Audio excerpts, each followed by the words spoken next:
career or education, or whether you want the success in your relationship. Everywhere we experience fear to be one of the biggest obstacle. Fear obstruct realizing our truth. So in day-to-day life, fear affects our life. So this is one of the great opportunity which is in front of all of you to offer your devotion to Devi Parashakti and receive the blessing of Abhaya, removing the fear from your life. So in the e-hundi, you can make any amount of donation. There is no limitation. You can offer at the lowest in your currency to any amount, any higher amount you want to make. And this is very easily you can offer directly through the super chat option, which is available in the YouTube. So if you are watching through YouTube, if you are watching through other social media platform, this direct super chat options are not there in other social media platform except YouTube. So you can come to the YouTube channel, official YouTube channel of Supreme Pontiff of Hinduism, Jagat Guru Mahasannidhanam, His Divine Holiness, Bhagavan Nithyananda Paramashivam. You can click on the live video which is playing live right now. You can go to the comment option, the place where you can type the comment. You will see on the left side or right side, there will be one dollar option. You can click on the dollar option. By clicking on the dollar option, you will get the next step towards making your offering to Devi Parashakti. And this is very easy method. You can make the offering either through the UPI payment, you can make through the internet banking, you can make through any kind of wire transaction, any kind of transaction options that you have in front of you. You can make the offering of e-hundi.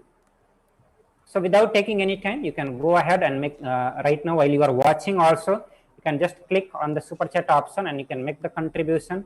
You can make your offering onto Devi Parashakti. So the Shastra says if there is any fear in the mind of devotees, Devi is sure to remove the fear. It is stated that Devi likes to be worshipped in autumn. So we'll understand what the autumn means here. Okay. Here it means that the part of our life, the season of our life, when the thought turns more and more inward.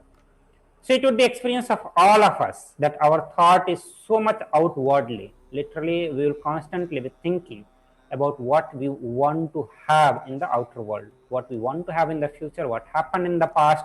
It's so much about the outer world. It's completely centered on things literally other than you. So outwardly means not being centered on you, literally the real you, but rather it is centered on something else. So when your thought starts turning more and more inward, more and more on the self, more and more on the jiva, the role of the divine can be known and understood more clearly. The need for Devi worship becomes more stronger.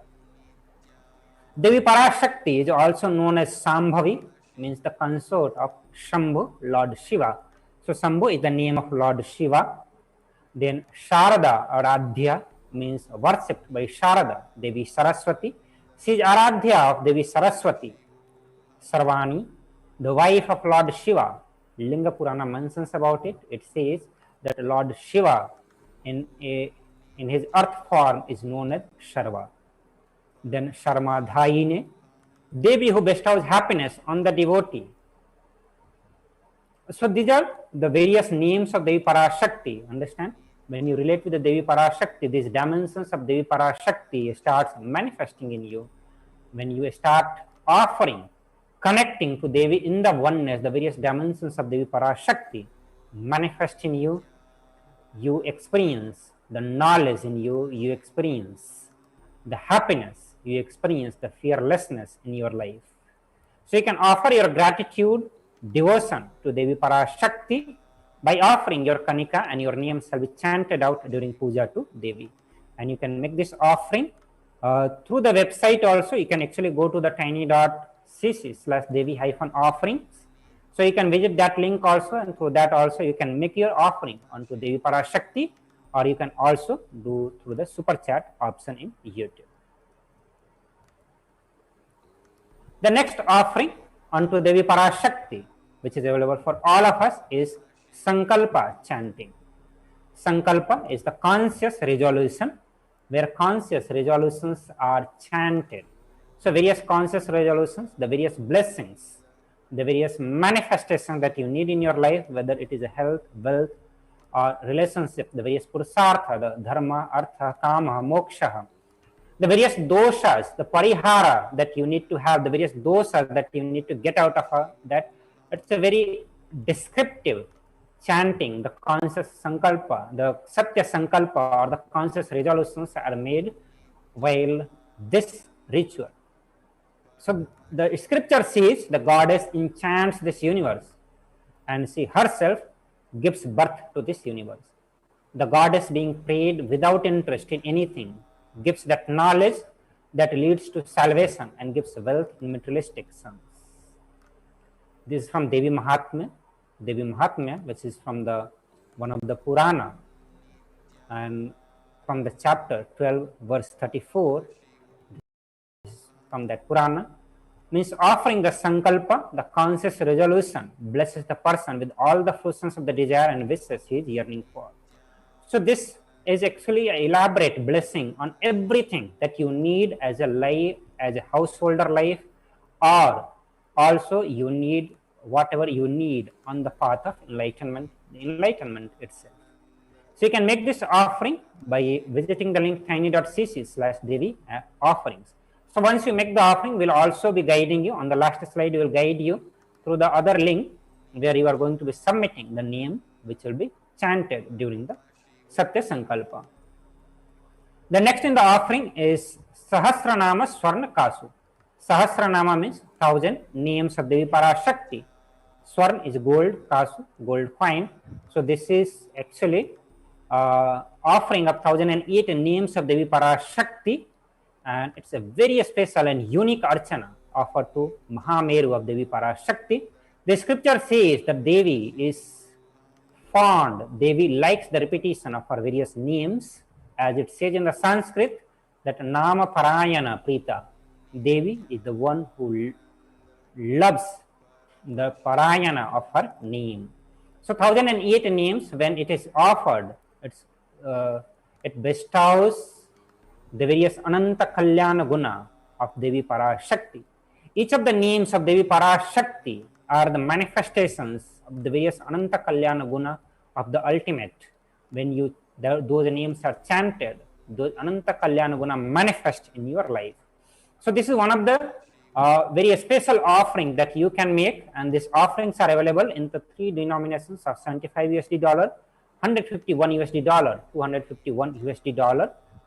You can actually offer the gold coin inscribed with each of the 1008 names and receive the blessing to have the Ananta Kalyana Gunas, all the divine qualities of Devi Parashakti.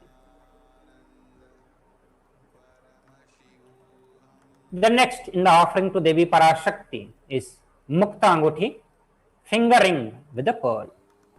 The scripture says, I bow to the goddess Meenakshi, whose crown has garlands of pearl and the face shining like a full moon, who wears anklets that are studded with a gemstone and has a small bells, who is shining like the splendor of lotus, who grants all the wishes, the daughter of mountain, who is worshipped by goddess Vani and Rama. I remain ever bowing to the goddess Meenakshi, the ocean of compassion.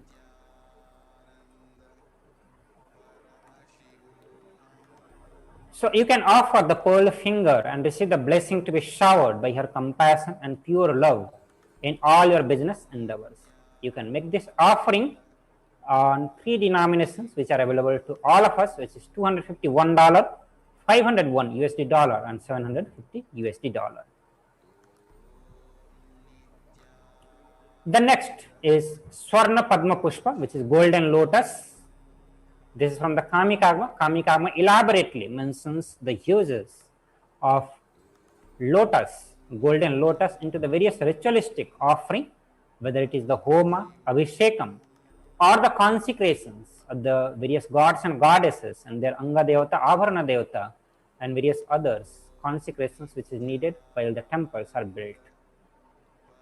So the Sanskrit Sutra says all the Kailasa should be wound around with the suitable thread covered with the new cloth. they should be adorned with the lotus flower made of gold.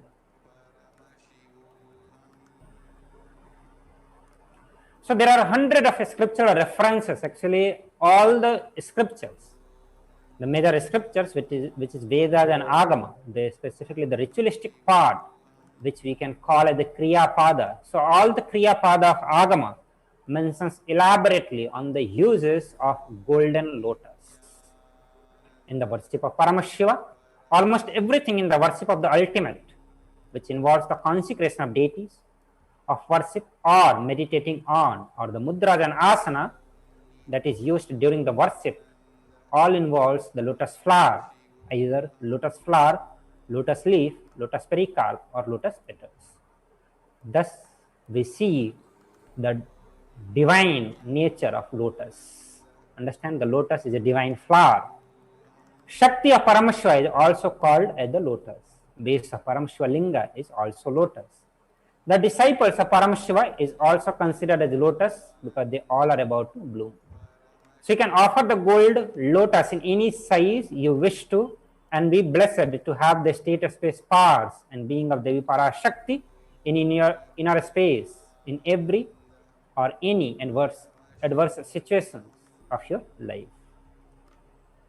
You can make this offering available into the one denomination, which is $600 by contributing $650. You can make this offering. The next is Swarna Methi, which is gold touring. The scripture says, you whose brightness from the toenails destroy the darkness of ignorance from the minds of your devotees who prostrate at your feet. So you can offer the touring to Devi, adorning her sacred feet to be in constant gratitude for receiving her blessings in the even most difficult aspect of life. So you can make this offering by contributing $750, paying $750 through the link tiny.cc/Devi-offerings. The next is a Swarna Mantika, which is gold hairline jewelry. The scripture says that Devi is one who makes the nectar flow in all our nerves from the Sahasrara. She who gives the very pleasant experience of the ultimate. In the Sanskrit, it is Shuddha Sarabhi Varshini. The Mantika represents the nectar flowing from the Sahasrara chakra, which is fully open. So offer the Mantika to Devi Parashakti and receive blessings of achieving the blissful state of overflowing gratitude and a space of complete completion. The next in the offering is offering of Prataksha Pada Puja. The illuminating splendor of the toenails dispels the darkness of ignorance in the devotee prostrating at her feet.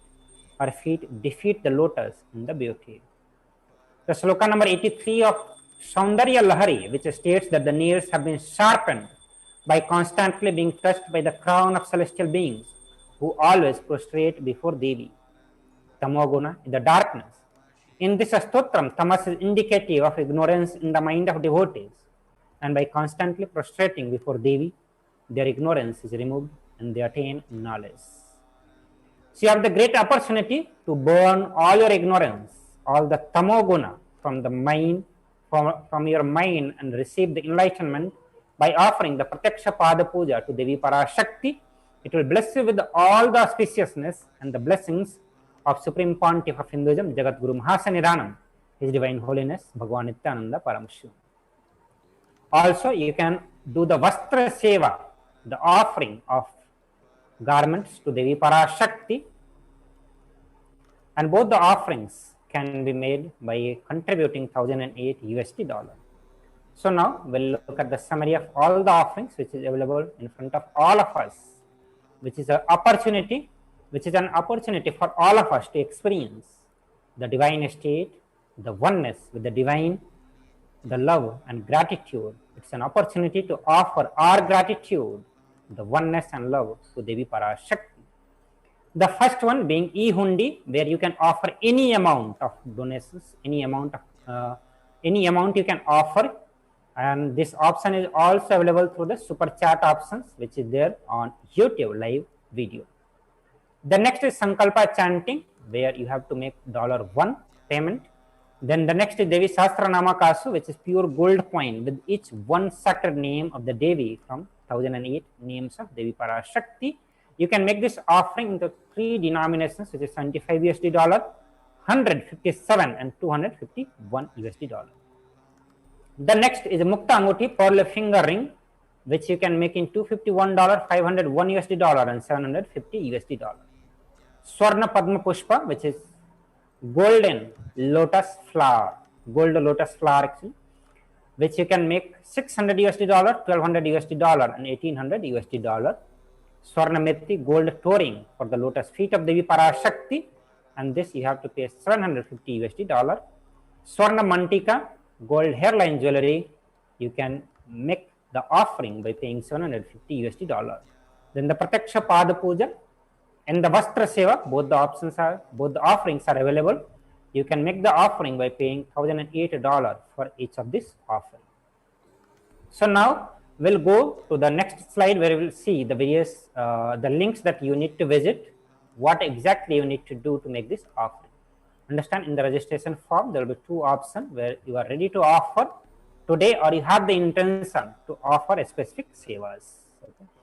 So actually you can visit the link tiny.cc/bhavasamadhi, and if you are ready to make the payment now, if you are ready to offer any of the seva by online payment, you can visit the link tiny.cc/devi offerings.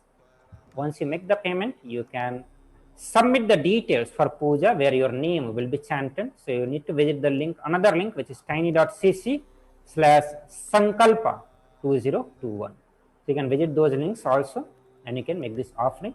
So let us dedicate few minutes to make our offering unto Devi Parashakti by going to this link and making the various contribution, making the various offering unto Devi Parashakti, and then we will move to the next session. So with this, we will conclude this session.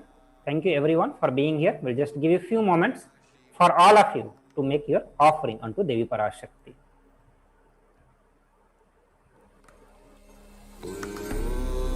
Nithyananda Paramashivoham.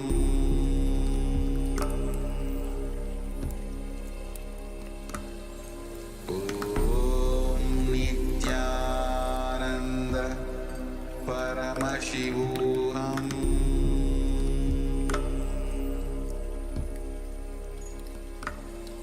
Om Nithyananda Paramashivoham.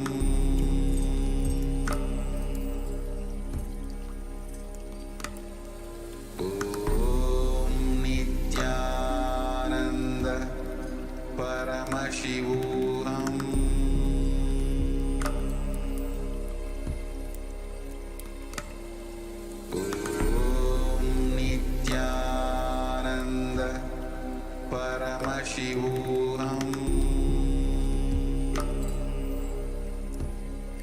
Paramashivoham. Om Nithyananda Paramashivoham.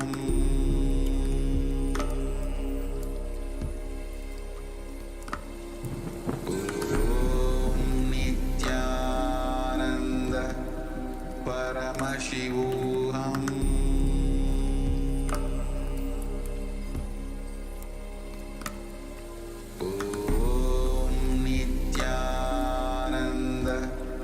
Paramashivoham.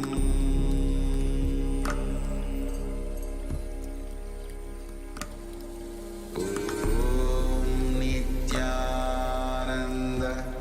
So once you click on the link tiny.cc/devi-offering, you will be led to this page. All of you can see this on your computer screen. So while you go there, it's for Parashakti Bhavasamadhi Darshan, where you can make any amount of offering. So you can choose this option, choose an option. So when you click on this, the various offerings which we just now went through in this session, all those offerings will be available here. So if you want to do the Sankalpa chanting, you can simply click here on the Sankalpa chanting, and the $1, the price is the various amount which is needed for donation is also shown here. You can make as you can increase the quantity, like if you have many members for whom you want to do, so you can increase the quantity accordingly. For Devi Sahasranama Kasu, the 3 options, then the Mukta Anguti, then Swarna Padma Pushpa, and so all those options are available here. You can just go to this drop down option, and then you can add to cart here. Once you add to cart,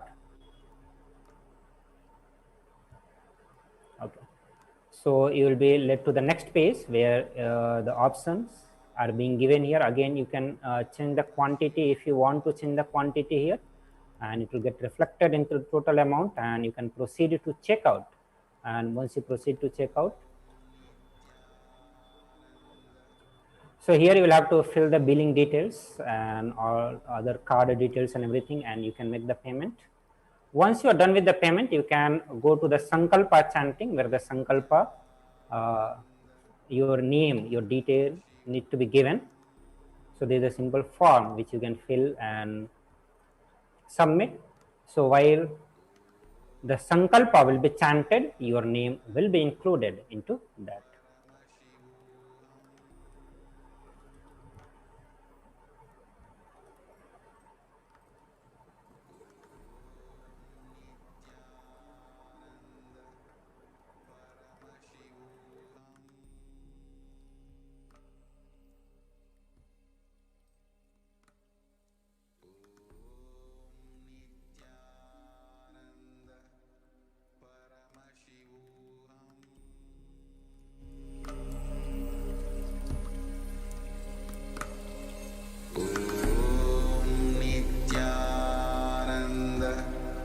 Paramashivoham.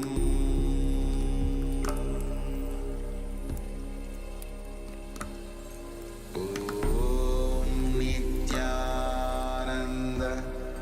Paramashivoham.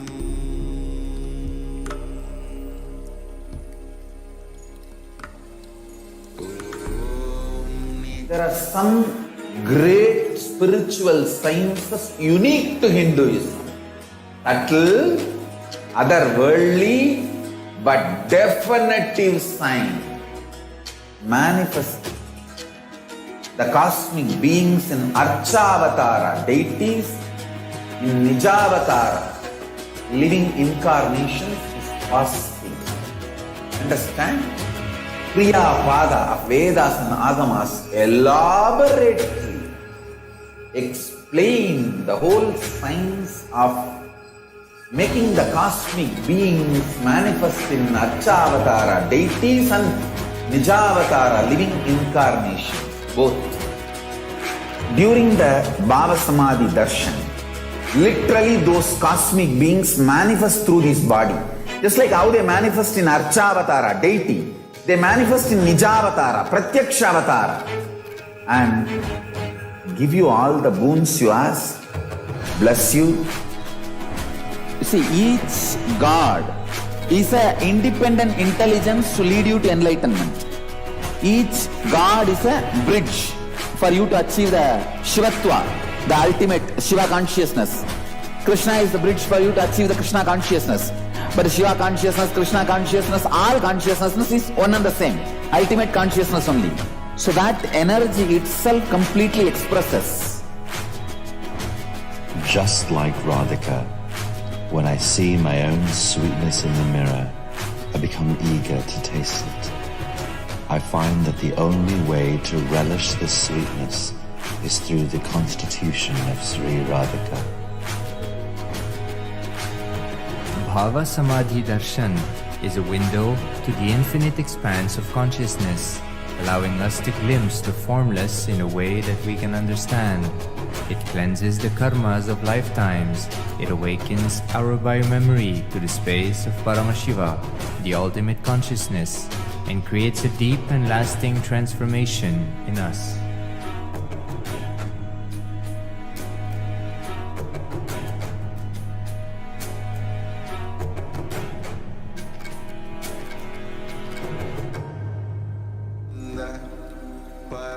Paramashivoham.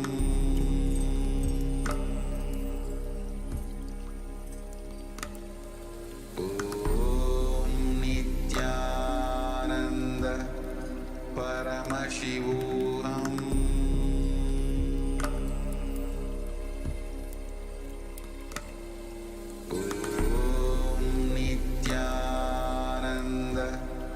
Paramashivoham.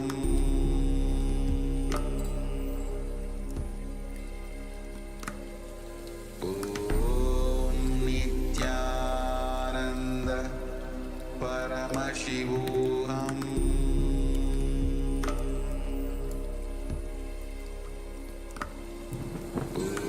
Om Nithyananda Paramashivoham.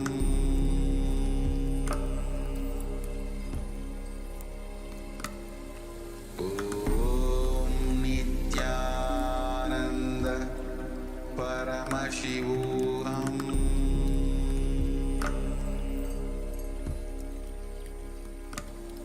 Om Nithyananda Paramashivoham.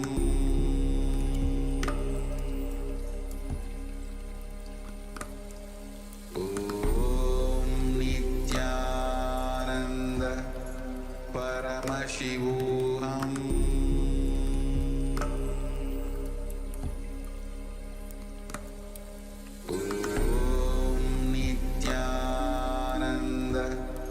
Paramashivoham.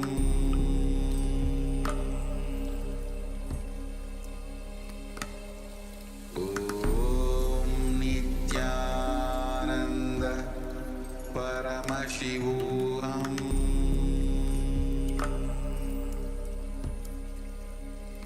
There are some great spiritual sciences unique to Hinduism.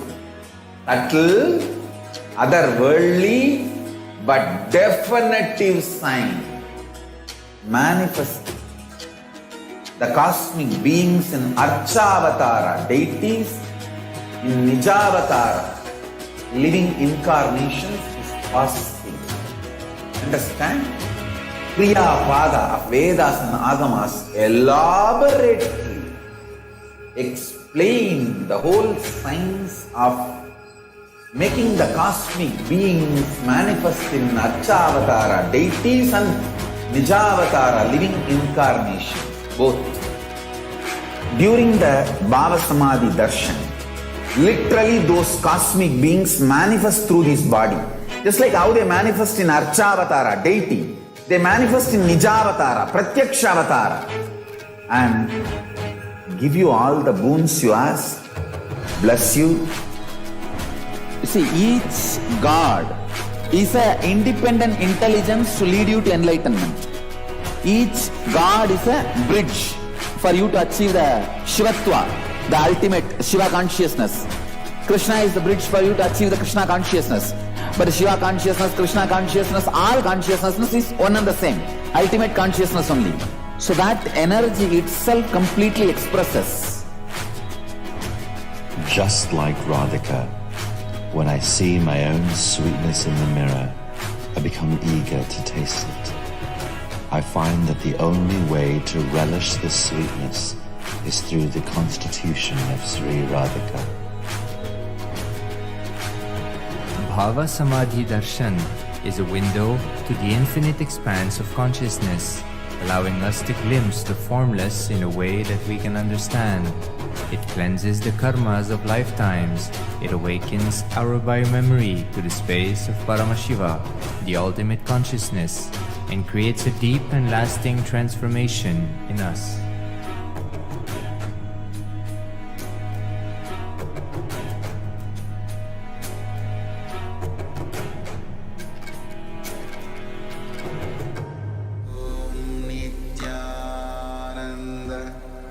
Paramashivoham.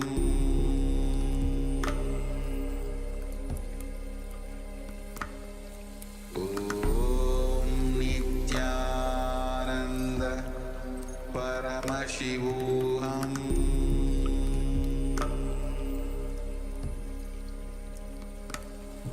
Om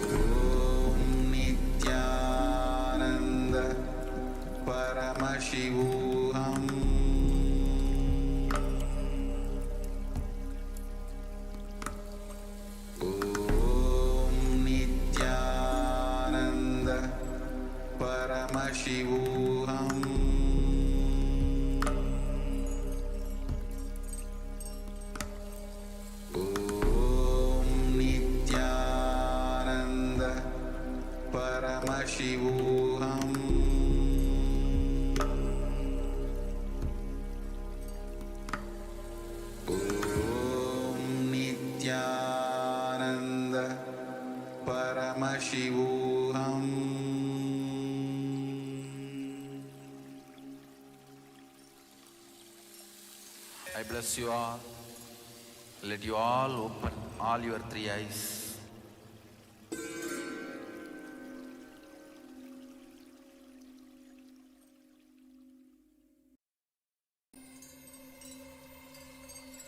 There are some great spiritual sciences unique to Hinduism. Subtle, otherworldly, but definitive sign. Manifesting the cosmic beings in Archavatara, deities in Nijavatara, living incarnations is possible. Understand?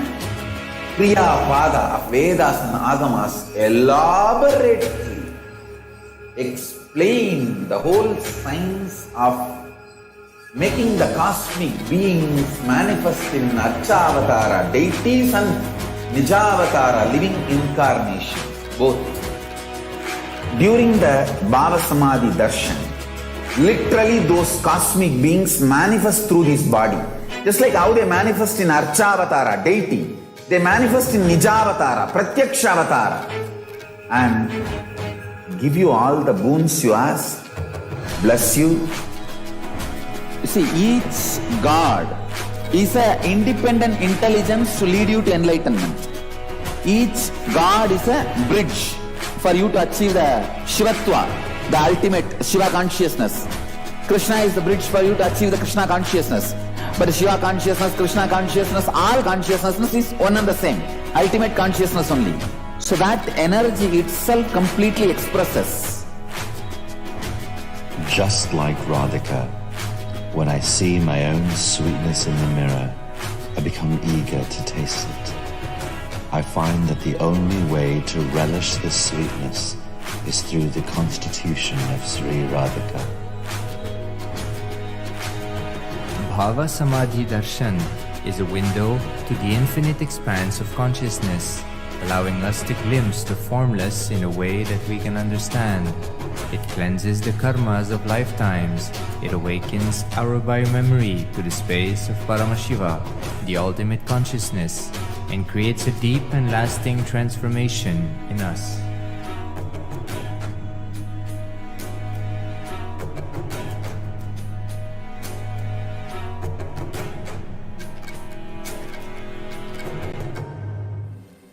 With my love and respect, let you all open all your three eyes. Om Nithyananda Paramashivoham.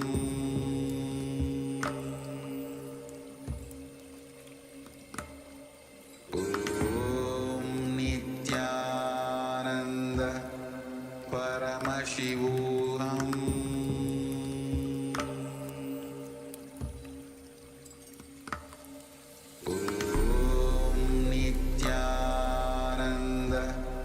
Paramashivoham.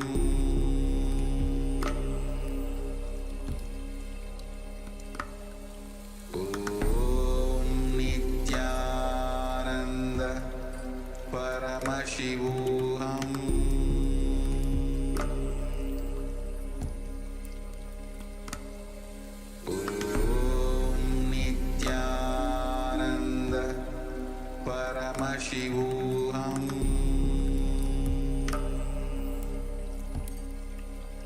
Paramashivoham.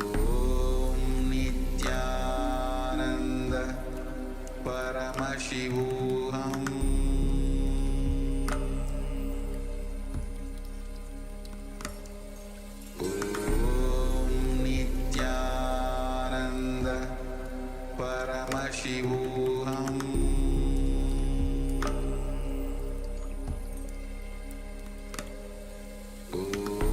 Om Nithyananda Paramashivoham. Paramashivoham.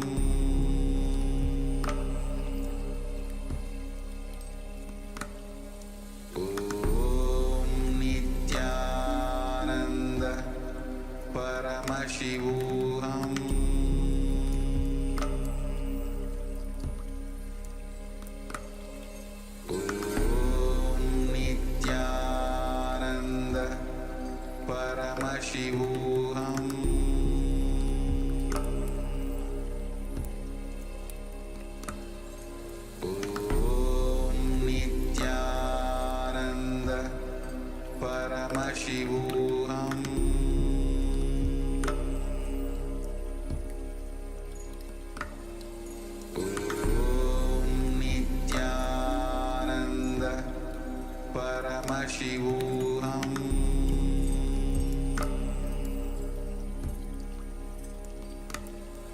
Om Nithyananda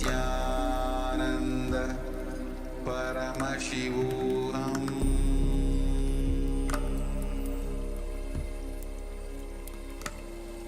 Om Nithyananda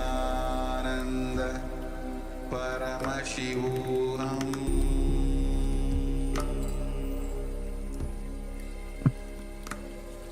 Om Nithyananda Nithyanandam. Nithyanandam, thank you for joining us again. Nithyanandam, thank you Nithyanandam. for joining us today again. And today we will be continuing about with the revelations from Devi Parashakti about the world. So we have right now with us the 2nd June Akashic reading. So let us watch this video in Tamil, and subsequently we'll be mapping this Tamil words of Devi, direct words of Devi, into English and sharing with our viewers. So let us have a look on the video where Devi has revealed some of the very sacred secrets on 2nd June 2021.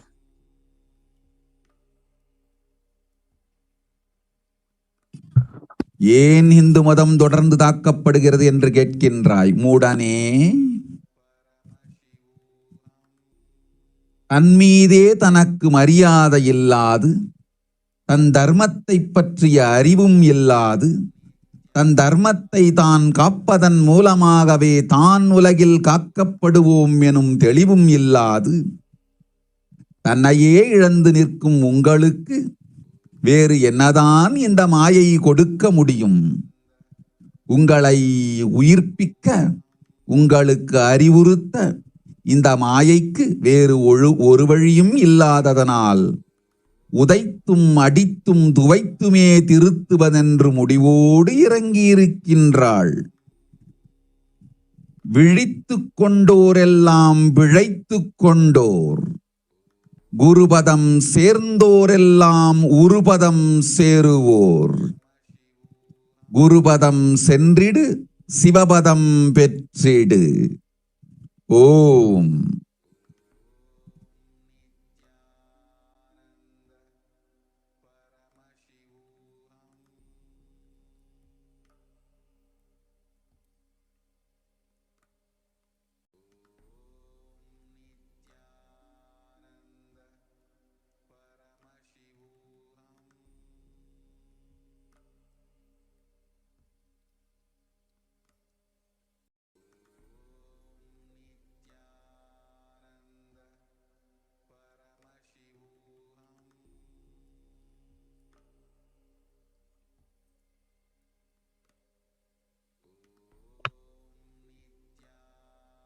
Nithyanandam. Nithyanandam. Nithyanandam.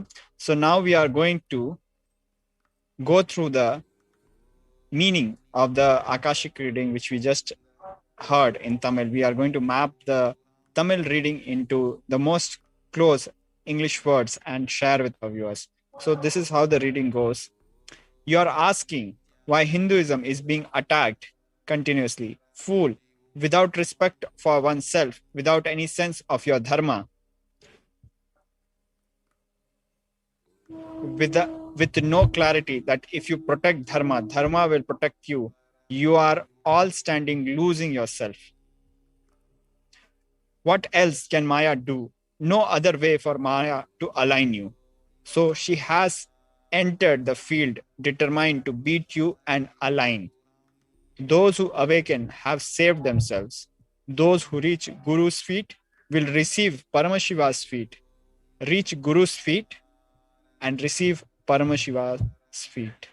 So, to one of the questions asked by one of the devotees about why Hinduism is constantly under attack, because as you know, for the past more than a millennia, more than 1,000 years, almost from 700 BC, India is under attack continuously from different places. Different invaders are attacking and Hindus are constantly being targeted.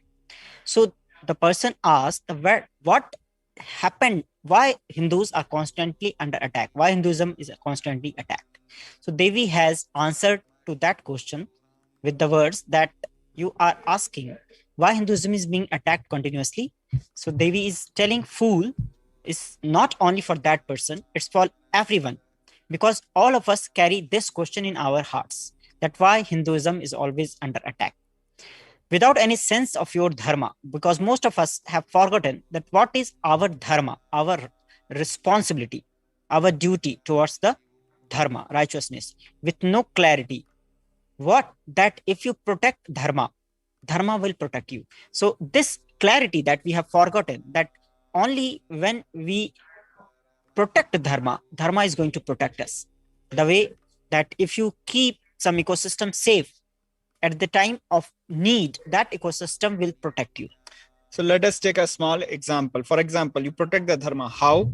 By in the dimension of, let's say, finance, by managing your personal finances very properly. So when you're in time of crisis, in some kind of financial crisis, you will have that money saved to protect you. That is how dharma protects you in the terms of finance. Yes. Similarly, it's just an example. Similarly, dharma protects us in all spheres. This is the natural cosmic law. Dharma means the natural cosmic laws, and natural cosmic laws have no hypocrisy. When you stand up for dharma, dharma protects you.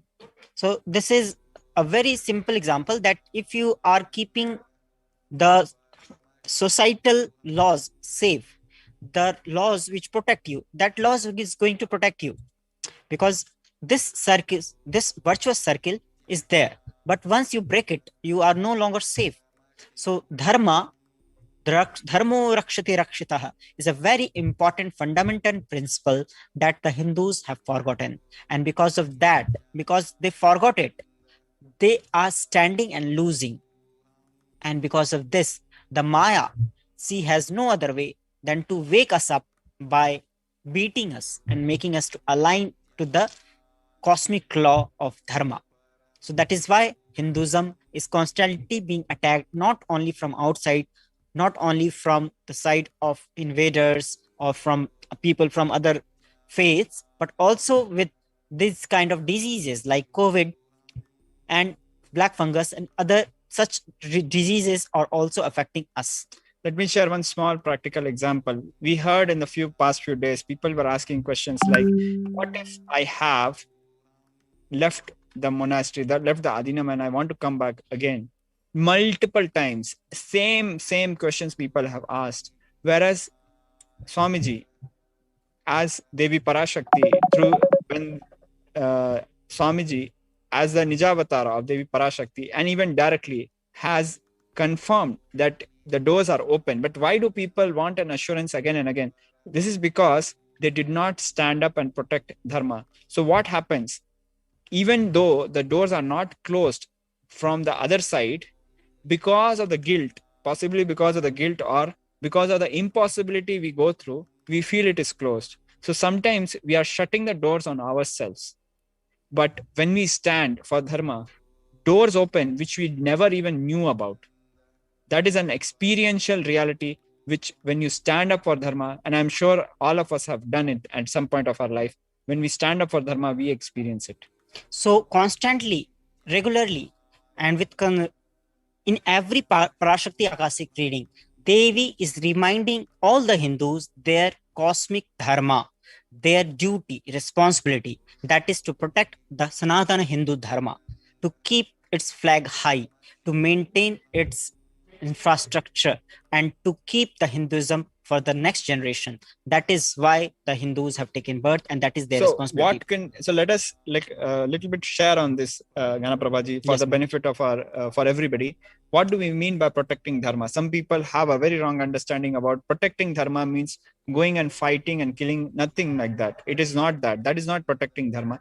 Even doing your puja daily, your own puja worship rituals daily is protecting dharma. What benefit it gives you? It gives you instant benefit of giving you the experience of bhava samadhi in your day-to-day life. Your every morning starts with that experience, and what happens over the period, when it becomes a habit, it becomes a ritual, every day you do it, you get a corresponding benefit. Same way yoga, if you follow the dharma of your body and bless it with daily yoga, naturally you will have a healthy body which will bless you in your old age especially, and even in these times of crisis. Your body will bless you and you will be able to live a prolonged life. But what if you are going to dump your body with plastic food? Naturally, you didn't follow the dharma of your body, you didn't follow the cosmic laws of your body will suffer. One of the components of yoga is the yam niyam, and one of that component of that is the shoch. Why it is so important now is because we lost the idea of shoch, cleanliness. We have invited so many diseases now.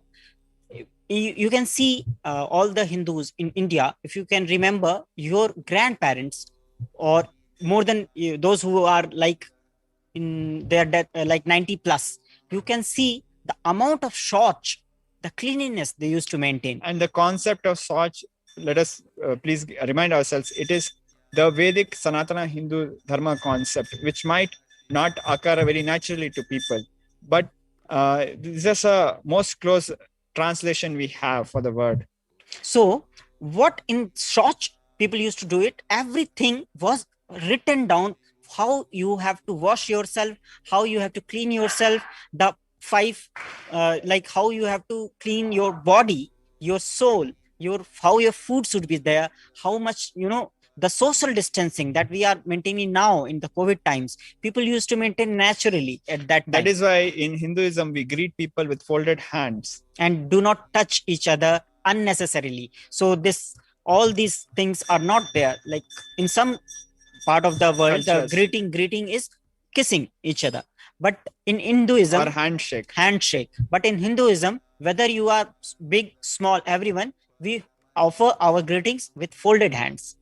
So that means that the physical touch is minimum with someone who are meeting you suddenly.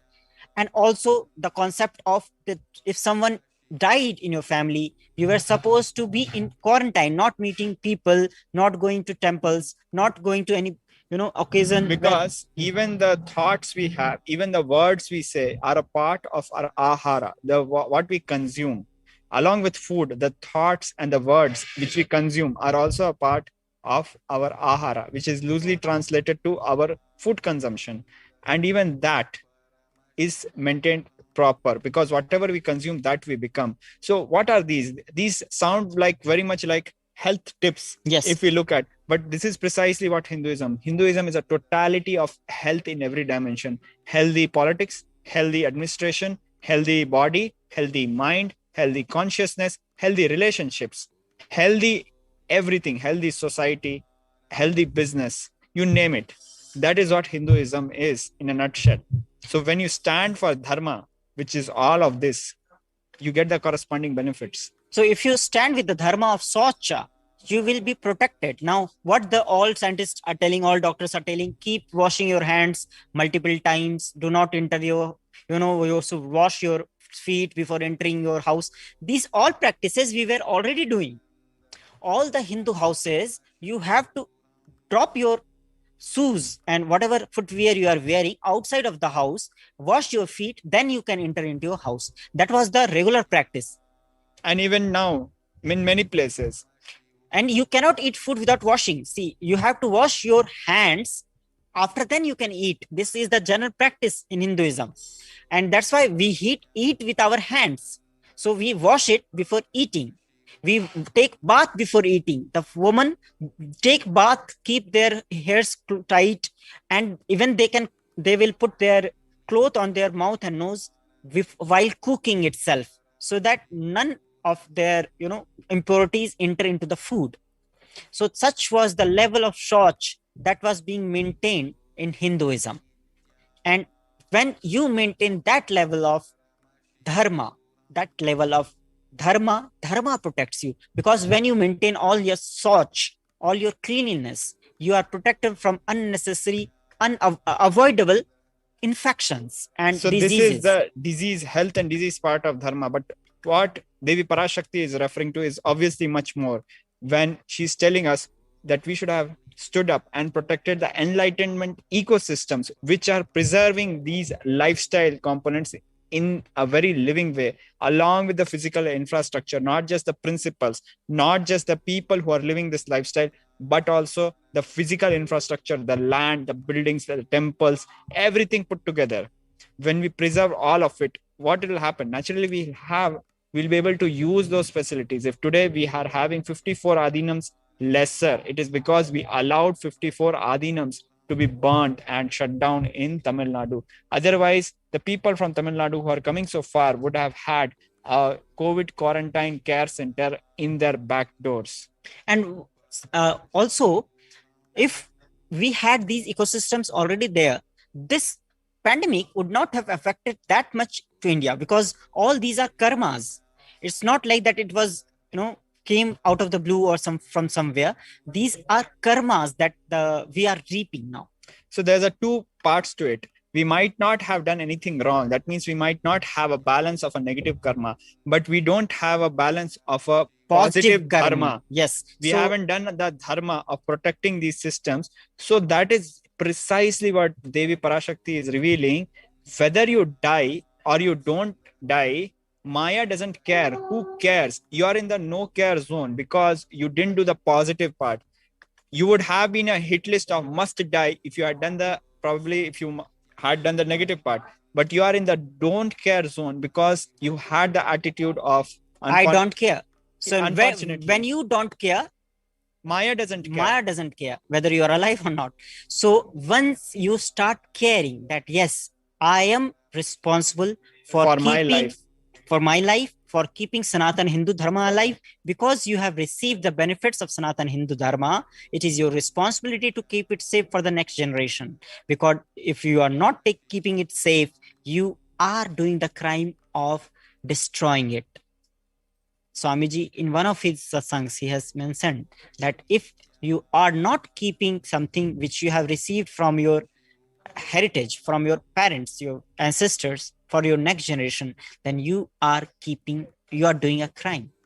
So that is why we have many rich families. Subsequently, after 2-3 generations, they lose the wealth. Why does it happen? Because they are not able to maintain the wealth. They are not able to follow the dharma which is linked with the wealth, which is the artha. So they don't know that science and they don't follow it diligently. And that is why it perishes. Same way it happens for yoga, for everything. It is only through the Guru's grace that these things are able to continue generation after generation, generation after generation. Let me give you an example.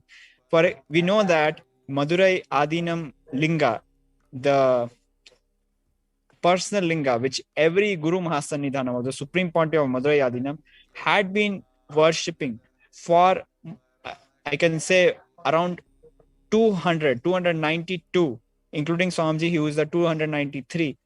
Supreme Pontiffs had been worshipping the Madurai Adinam Linga day after day. It is said that this worship continued day after day for more than 3,000 years. Please understand, 3,000 years. In today's world, we live with people and families who don't last more than a year, and people separate and kids suffer.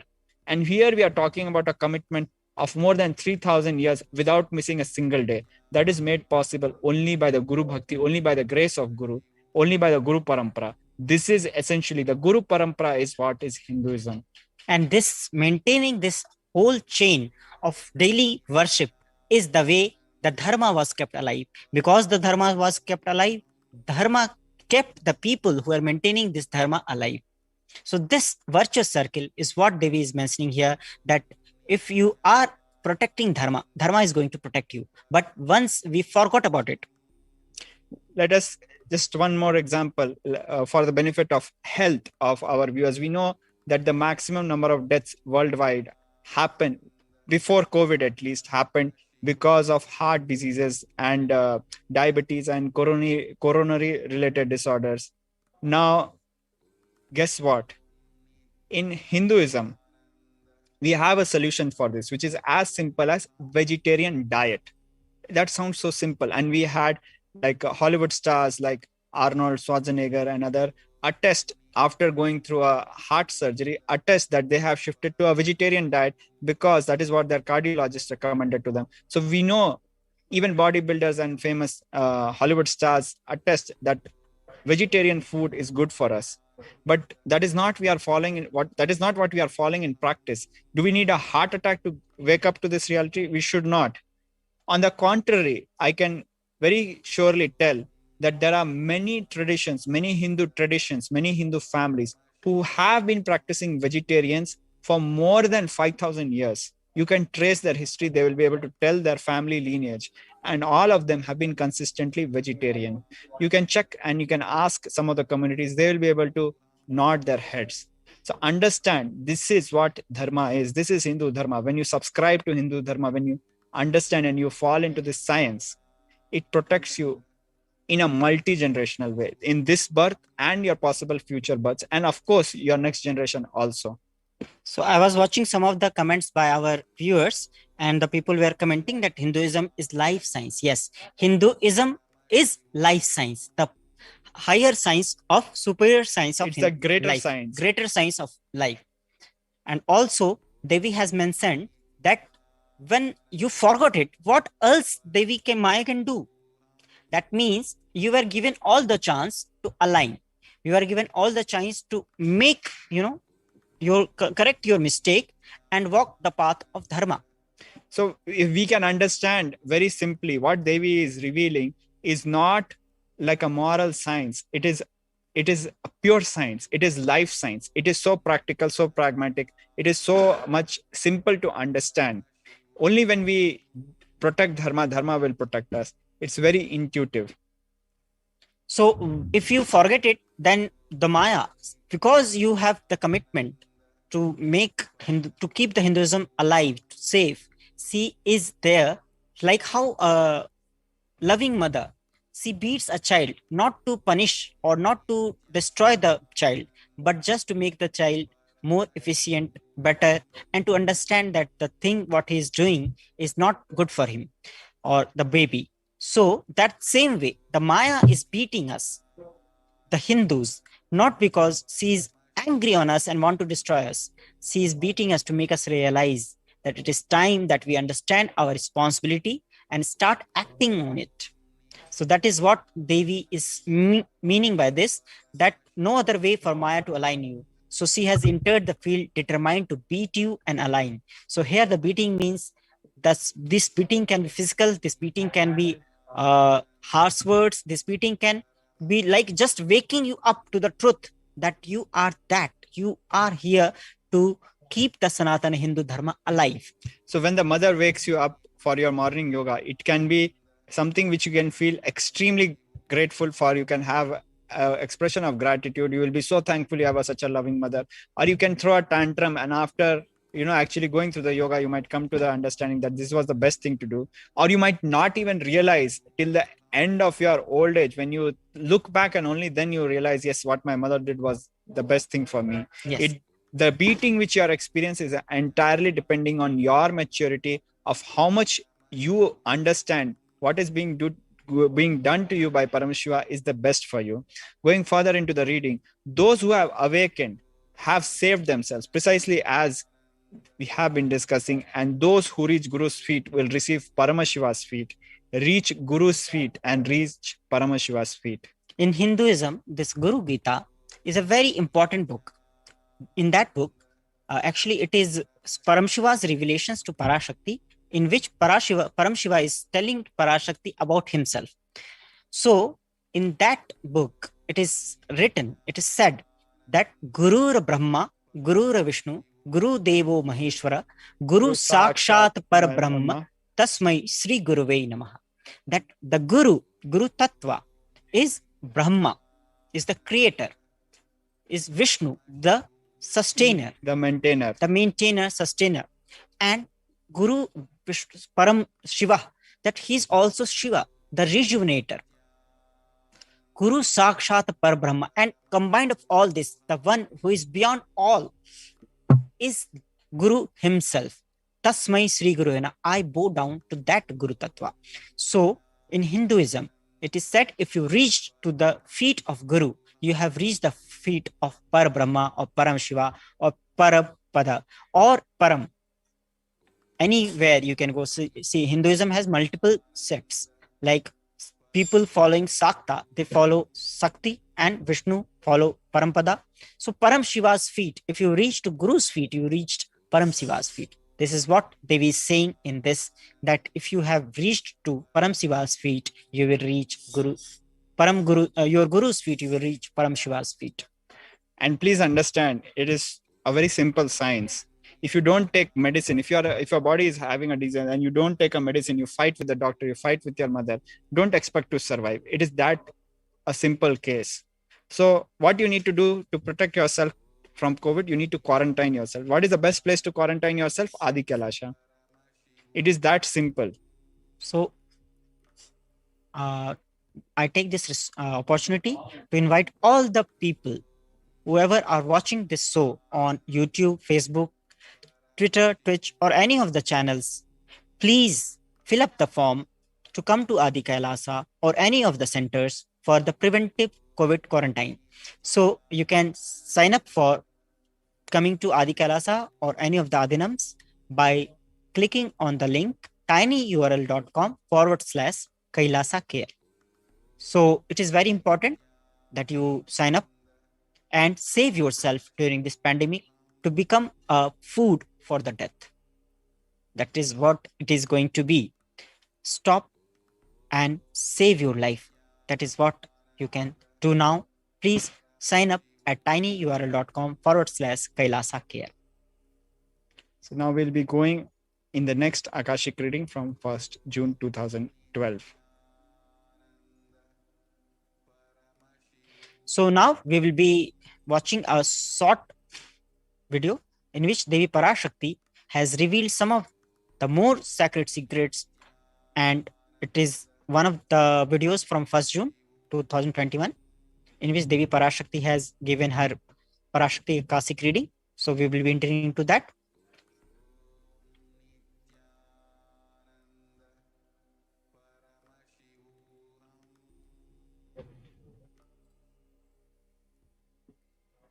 சொல்வதை நன்றாய் கேள்மகளே, நித்யானந்தனோடு இருந்து இப்பிரளய பெரும் ஊழியில் இருந்து பிரபஞ்சத்தை காக்கும்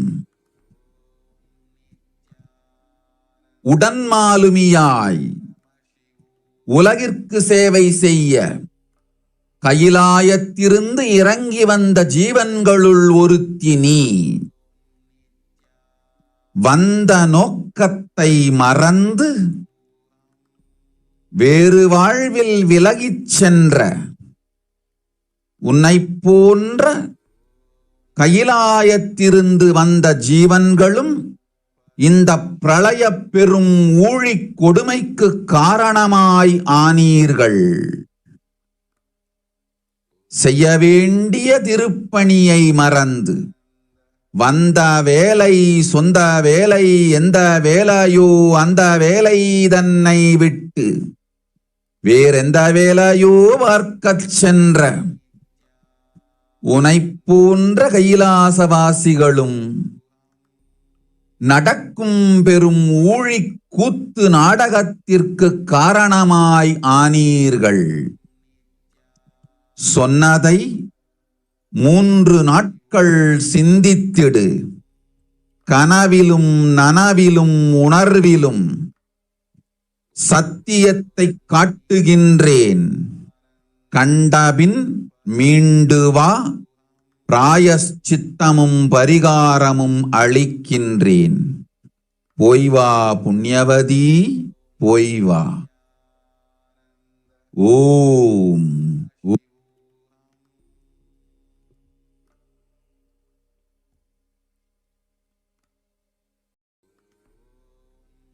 Yes. So now We'll go through the translation, or the broad translation, the mapping of the words of the Devi Parashakti's Akashic reading. The reading goes thus. Listen carefully to what is being said, daughter. This reading is for one of the female devotees. You are one of the beings who came down from Kailasa to be a co-sailor and serve the world to protect it from terrible corona. So the co-sailor is being referred because the Kailasa ecosystem is referred to as the Manu's boat or Noah's ark, which is there to take humanity and sail across this times of crisis, this Deluge. this great deluge. So the devotee is being referred to as co-sailor, and it applies not to just the one who are getting this reading, it is for all the devotees. Actually, one of the Nari readings of Swamiji, it has revealed that 7 crore peoples, which is around 70 million, came before Swamiji came on planet Earth to establish, to create the environment for the Paramashiva to land. 7 crore people came with Swamiji to help in his mission to establish the Sanatana Hindu Dharma, and 7 crore people were born after him to keep the ecosystem alive. So that is more than 200 million people. And all these people are the beings of Kailasa. They had the responsibility, they had the commitment that when they will land on planet Earth, they will not forget it, and they will work to keep and maintain the Kailasa ecosystem. And if you have received a reading, if you are watching, in fact, if you are watching this, you are one of those beings. So realize this truth, that your responsibility is to keep the Sanatana Hindu Dharma alive and to maintain Kailasa ecosystem. So this is what Devi has revealed to that female disciple. And please understand, as Swamiji has repeatedly told, you are not just a number for him. You are a being. You and are consciousness. Connects with each one at a personal level, at a one-to-one level. He's your personal guru. He's your own guru. And Swamiji always says that Paramashiva is not in any competition. That if you become me, there is no competition. So even if Swamiji says that the state of Parama is not exclusive, it is available for everyone. So this co-sailor, everyone. So you can say that Paramashiva has landed. Why he needs co-sailors? He can do it himself. But you to feel the bliss that you were part of this mission. For at this point, I want to mention that Sri Ram does not need monkeys to help him to win a war. It is for the glory of the monkeys, to give glory to the monkeys. Paramashiva, Sri Ram, he used the monkeys in his war against Ravana. So Sri Ram does not need the monkeys to win a war. It is for the glory of the monkeys, Sri Ram gives them this opportunity to serve him. This is what Paramashiva does not need anyone for maintaining Kailasa, creating Kailasa, but to give you glory that you have done this. He has given the opportunity for all of us to create, maintain, and sustain the Kailasa ecosystem. Please understand, wherever Paramashiva lives, in Mahakailasha, that is Kailasa, even in this physical plane, in this Bhuloka, where Paramashiva has incarnated, the very presence where he is, he makes Kailasa. His presence, his feet is where you reach Kailasa. He doesn't need Kailasa. He creates Kailasa. So who needs Kailasa? Obviously, we need Kailasa, because when we create Kailasa around us, we get Paramashiva with us. If you want Paramashiva in life, you create Kailasa around you. Why you want Paramashiva in your life? It is for your sake. It is so that you have a blissful, happy life. Does Paramashiva need blissful, happy life? No, because he's beyond any of that. He is the source of bliss. He is already in bliss. He is Nithyananda. So it is for our sake. It is in our interest that we need Kailasa. Kailasa does not need us. When you create Kailasa, you live in Kailasa, you live happily. And Devi further said, you forgot the purpose of coming and diverted into another life. Such beings as you who came from Kailasa are also the reasons for this terrible pralaya. So in this, Devi has mentioned that the purpose of your life was to help to become a co-sailor and to run the Kailasa ecosystem on this Bhuloka. But you forgot that and you started living a different life. That means you got engaged in your own personal life, like you wanted to have some job, you wanted to have some pleasures, you wanted to maintain some career and all, and you forgot your purpose.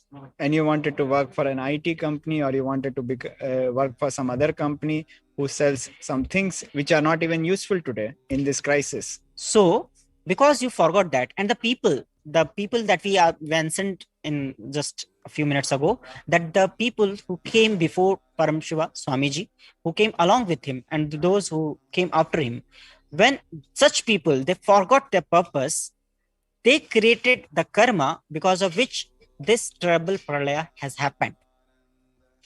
So these people also, Devi is mentioning that they are forgetting their responsibility is the reason for this terrible pralaya.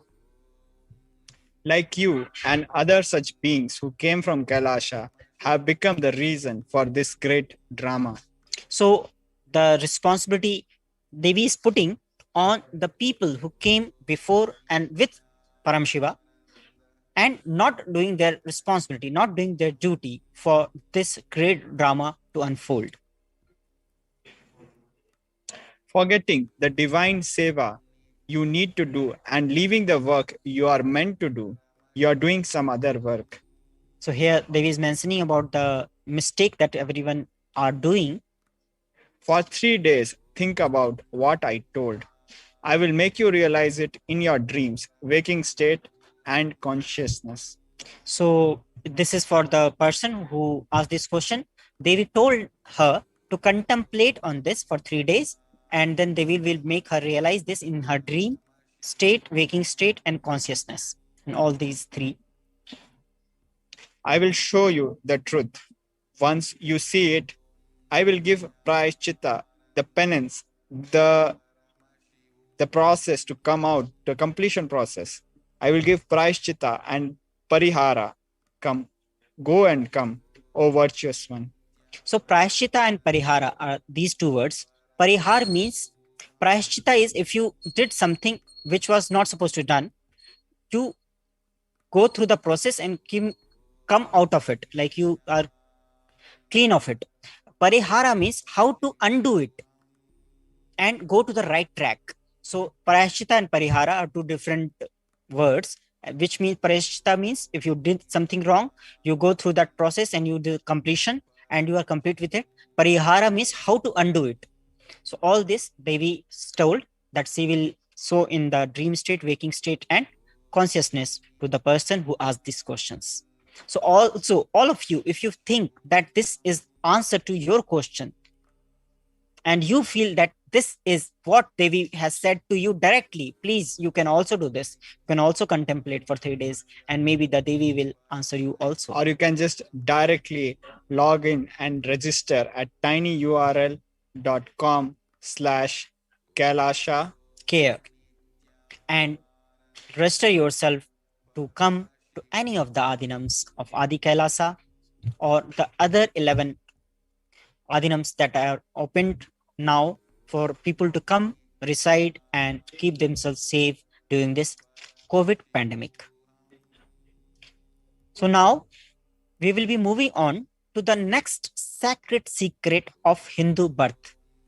This reading is from 31st May. So let us first hear directly from the Devi through the Nija Avatara, the Supreme Pontiff of Hinduism.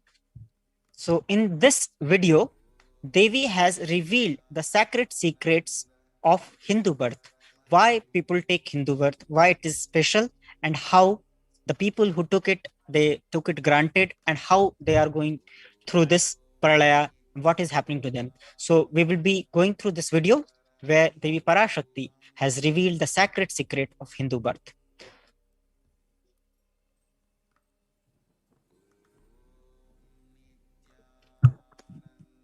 நன்றாய் கேட்டுக்கொள், உன் கேள்விக்கு உன்மூலமாய் உலகெங்கும் இருக்கும் இந்துக்கள் எல்லோர்க்கும் அளிக்கின்றேன் உத்திரம்.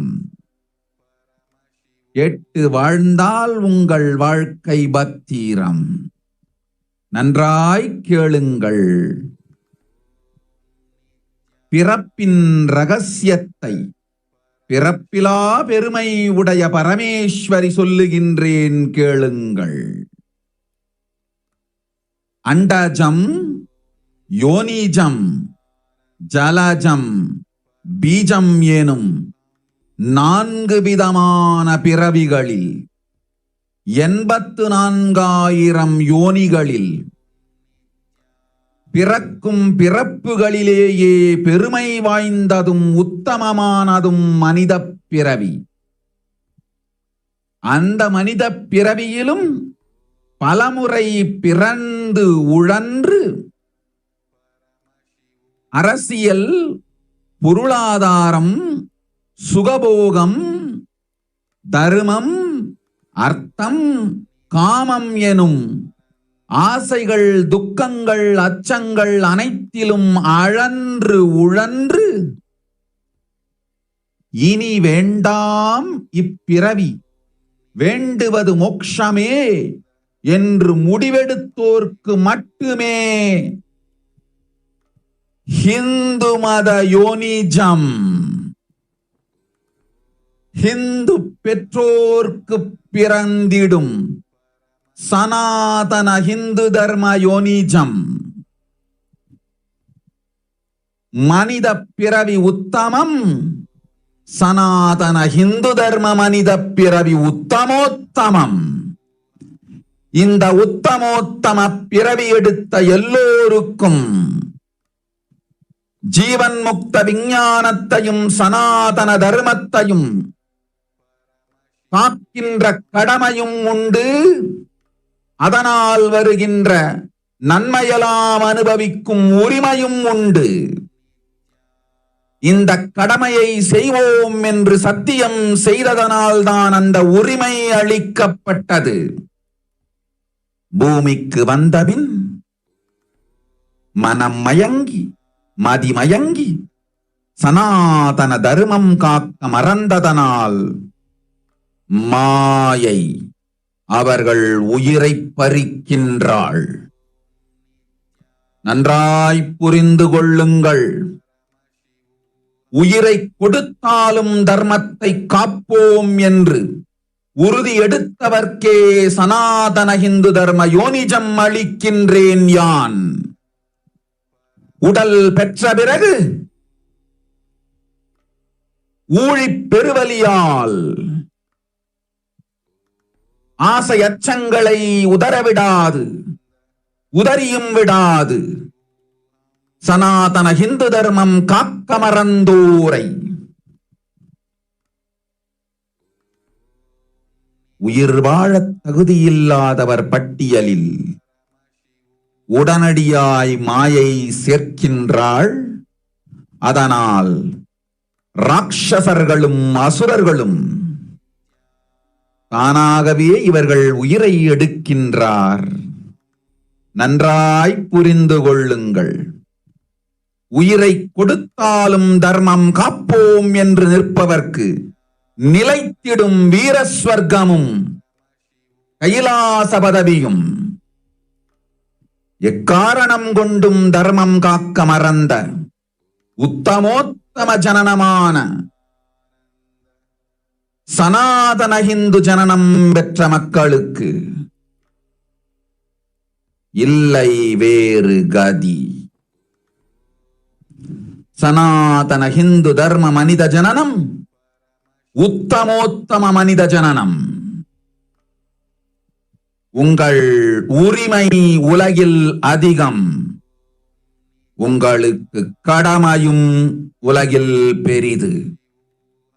தர்மம் காத்தாலே கடமை, தர்மம் காக்காதார்க்கு உயிர் வாழும் உரிமை இல்லை.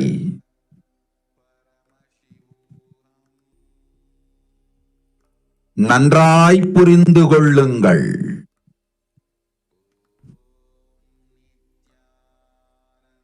உத்தமோத்தம பிறவியான சனாதன ஹிந்து தர்ம பிறவி எடுத்த எல்லோரும் புரிந்து கொள்ளுங்கள். உங்கள் வாழ்வின் முதற்கடமை தர்மம் காத்தல். தர்மம் காக்க தர்மம் உங்களை காக்கும். சனாதன ஹிந்து தர்மம் காக்க மறந்திட்டால் வாழும் உரிமையை நீங்கள் இழந்து விடுகின்றீர்கள். அதற்கு மேல் வாழ்ந்தென்ன, அழிந்தென்ன? பூமிக்கு பாரம் குறையட்டும் என்று அசுரர்களும் ராட்சதர்களும் உங்களை உண்டு தீர்க்கின்றார்கள். அதையும் மாயை கண்டு சும்மாவிருப்பாள். பிரபஞ்ச ரகசியத்தை, பிறவியின் ரகசியத்தை உலகிற்கெல்லாம் உத்தரமாய்ச் சொல்லிவிட்டேன். புரிந்து வாழ்வில் நடந்து உயிரை பத்திரமாய் பார்த்துக் கொள்ளுங்கள். அன்னை சொல்லும் அருள் சத்தியம் ஏது? ஓம் ஓம் ஓம்.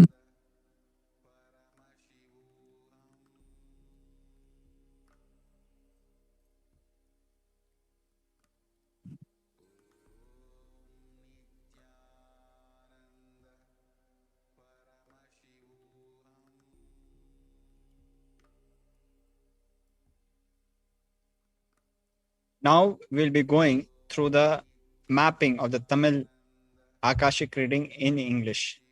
Here it goes. Listen. Andajam, Yonijam, Jalajam, Bijam. Like this in 4 types of births in 8.4 million yonis. In all these births, the most greatest birth of them all is human birth. Andajam means An organism of born out of eggs. Yonijam means Born out of the mammals, how they are born. Jalajam, Out of water. and Bijam, Out of seed. So like this, there are 8.4 types or yonis, 8.4 million. 8.4 million yonis, under Yonis, which you can broadly consider it as species. genealogy, species, under which beings are born in this world. In all these births, the most greatest birth is the human birth. It is an undebatable subject because a human has all the rights, all the things that can do. So God has actually given him the possibility of enlightenment. More example, if you going further in the reading, even in Srimad Bhagavatam, I want to mention that story, Maharaj. In Srimad Bhagavatam, if you have read, there is a story of Bharata. Bharat was a samrat, an emperor of ancient India. And at the end of his, while he became old, he decided that he wants to attain moksha. So as was the norm in those times, he took sannyas and vanaprast, and he went to the forest and started to do the penance and all. Vanaprast means, vana means one, Forest. and prastha means like a Going. dwelling. Yeah. Dwelling in forest. So he went for the vanaprastha, and there he was practicing doing all his spiritual practices and following the spiritual routine.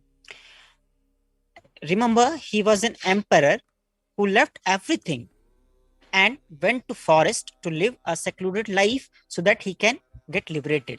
And please understand, this is the norm as per Hinduism. But one day what happened? On the banks of the river, one female deer, she was drinking, and a lion roared from somewhere, and out of fear, that deer, she jumped. She was pregnant, and the child, the baby deer came out, and the mother died. Bharat had so much of compassion and love for that baby of the deer that he took the baby with him and started to Nurture him and make him his pet. Slowly, what happened? His all attention shifted from his spiritual routine to that deer. And once, as he was growing older with this, one day when he came back from his bath, he did not find the deer in his ashram. He became very disturbed, and he started searching for the deer all over the place. And out of his disturbed mind, he could not see, and he fell into a pond, into a well. And he was very badly injured, and he was about to die. When he was about to die, the deer came and saw in the well. And Bharat saw the deer. And because of his love for the deer, and the last thing that he thought was about that deer, in next birth, he took the body of a deer. That is why in Hindu tradition, when people leave body, when the consciousness passes in the next life, we say Ram Naam Satya Hai. We remind him of the name of the divine, so that the last thing which people remember is the name of the divine, and they become one with the divine. So here, every time, it is very important that in during the time of the death, people remember the Bhagwan, the God, so that you attain that. If you will remember Hiran, if you remember the deer, you will become a deer. If you remember that A buffalo, you will become a buffalo. buffalo. If you think the experience of eating is the best, you will become buffalo. If you think that the flying is the best thing that you can do in your life, you can become a bird and you will keep flying in the next life. So what you think is the best is going to happen. But please understand, you have already gone through that cycle, and because of that, you have the maturity that human birth is the best. It is not a fact, it is your personal experience also. Otherwise, why would you have taken the human birth? So going back to the animal life from human life is not very, it's not like a norm, but even if you choose, it is possible. So that's why Devi is mentioning the human life is the best one, because you have already gone through all this 84 million Lakh or 8.4 8.4 million yonis, the species, and you have experienced all this. You wanted to experience drinking raw blood. You did that as the form of lion, in the form of tiger. When you wanted to experience only standing, like you do not want to take any responsibility, you just wanted to enjoy in a sleeping state, you become a tree. So all these things you have already experienced, we have already experienced, and going through all these experience, we have matured to become a human being.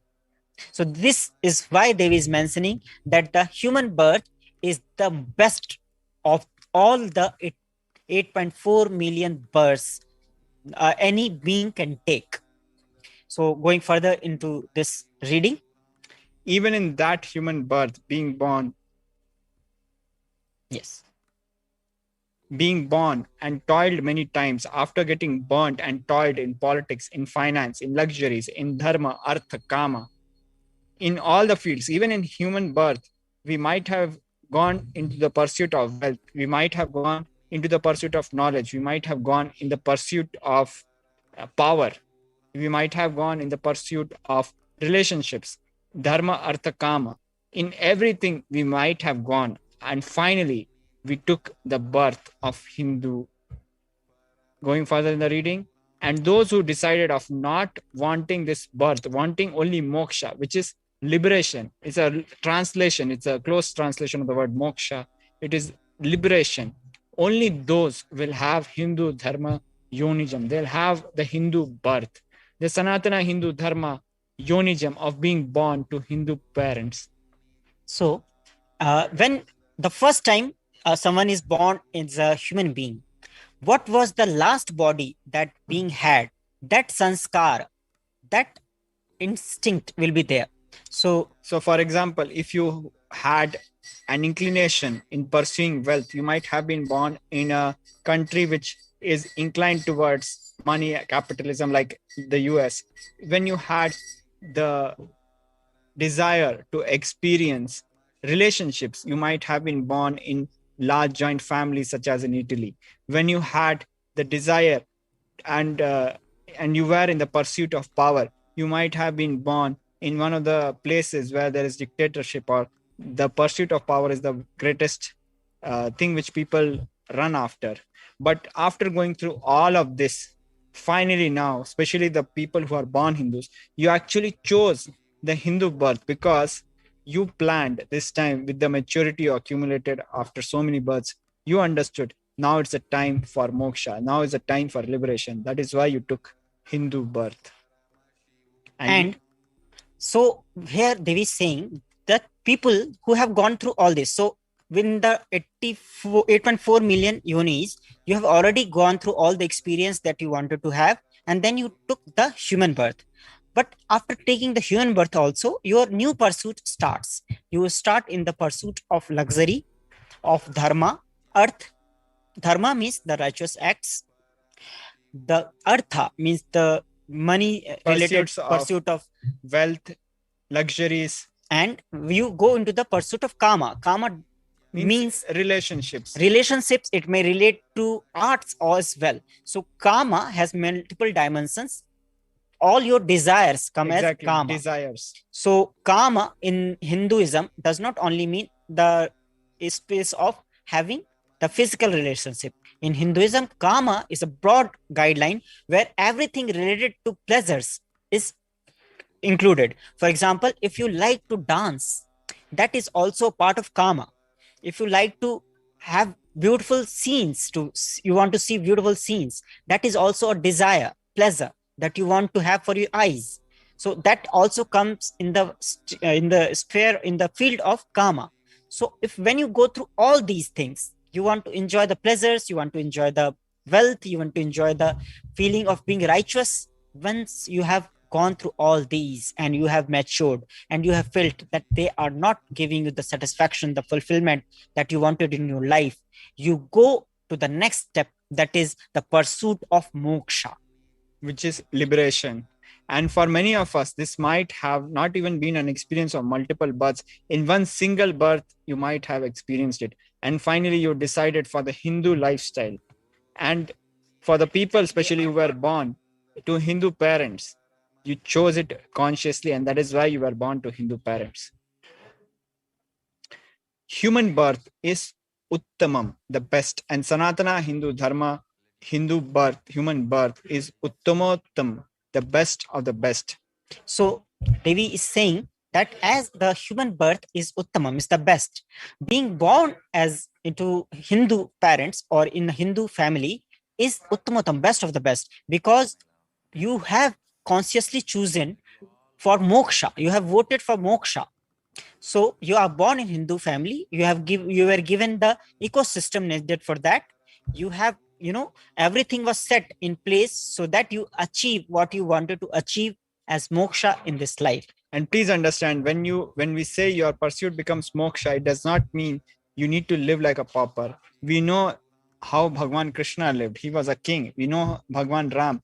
Yes, he went to the forest, but he was a king. We know Sikh gurus who were kings. So it does not mean that you live like a pauper or you don't have knowledge, you don't have dharma, you don't have the wealth, you don't have fulfilling relationships. But these do not bind you. They do not stop your expansion in life. That is when you are in your ultimate best possible life. That is why it is Uttamottam, best of the best. So Devi is revealing very subtle, deep, sacred secrets of Hindu philosophy, Hindu ideology, or darshan. Darshan. Everyone who took this Uttamottam birth, the best of the best birth, has the responsibility of protecting the science of living enlightenment and Sanatana Dharma. If you don't protect this science of living this life, this best life, how are you going to live it? It is a complete paradox. You cannot live the life if you don't protect that very life. How you protect that life? By protecting the principles. One of our viewer has asked a question.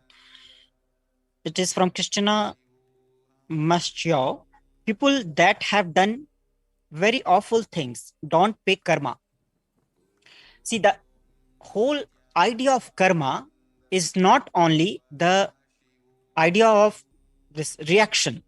It is more than that. People who do awful things, the space from which they are doing, that is also one of the factors that is needed, that is calculated while the karma is decided. So the karma theory is like an automated generation. No one is monitoring. It is automatic system. You do something, it's like how if you touch the electric wire, it is going to give you shock. It is a phenomena. It is going to happen. It needs not any intervention. So to give an example, Swamiji has very beautifully said, when you do these kind of crimes, you don't go to hell. Actually, because you're already in hell, you do these crimes. Look at the people whom you feel are doing things which you feel are wrong, just talk to them. Just if you talk and spend 5 minutes with them, they will transfer that disturbed mental space to you. You will know they are living in hell. When you talk to someone who is living a very blissful life, just spending some time with them will make you so blissful. So people are already going and experiencing hell, the people who are doing so-called bad karmas. If you enter any butcher house, you will smell the smell of death there, the stench of rotten blood and the body parts of the animals there. The people who are there working there, they are already suffering the hell. In Garud Puran, it is mentioned that some hells have so much of stench that you cannot live. If a normal person goes inside, enters it, he will feel that he has entered the hell. But the people who are working there, they do not feel it. But that doesn't mean that they are not in hell. Actually, it happened to me, Maharaj. One time, I was moving with a spiritual organization, and I was collecting the chanda, what we call the offerings, the donation. Yes, fundraising. I was doing the fundraising. So we accidentally went into a butcher house where they were cutting some animals. It was such a strong smell there that I felt that if I stand there for 1 minute, I will die. So I actually came out and I ran, and I was searching for an open space where I can take breath. But the people who were there, they were sitting and standing like nothing is happening. For them, it was a natural thing. So only one who is outside of hell can realize the people who are inside the hell are in hell. Because those who are in hell, they forget that they are in hell. And they create hell for others. So run away from the people who create hell for you. And please understand, this is about the present birth. In the next birth, the kind of birth they get is also going to be a response to their karmas. This birth also and next birth also. So moving on to the very sacred reading by Devi Parashakti. And also they have the right of experiencing its benefits. The right was given to them because of their commitment given by them to do this responsibility. So the benefits of Hindu Dharma, there are multiple benefits. First, if you are born to a Hindu family, you will be taken care of, because in Hindu family, the child is taken with very love, and you experience the love of a expanded family. You have grandparents, you have grandparents from parents from mother's side, from father's side, you have uncle from mother's side, from father's side, you have cousins from mother's side, from father's side, you have it is like you are under a banyan tree when you are born into a Hindu family, and you feel fulfilled. You do not feel orphaned. And that is why we see in the US, the advertisement billboards, they portray a family, a happy family, because that is what advertisers know is what people are desiring. But this is a daily happening, it is something which every Hindu child in India has it, at least till our generation. So the benefits of being born as a Hindu is a stable Hindu family. Then you also experience the lifestyle of light food. You eat, mostly the Hindus eat tasty but healthy food. Even in some families, some traditions who take non-veg, but even the non-veg they take is very limited and is not out of too much of cruelty.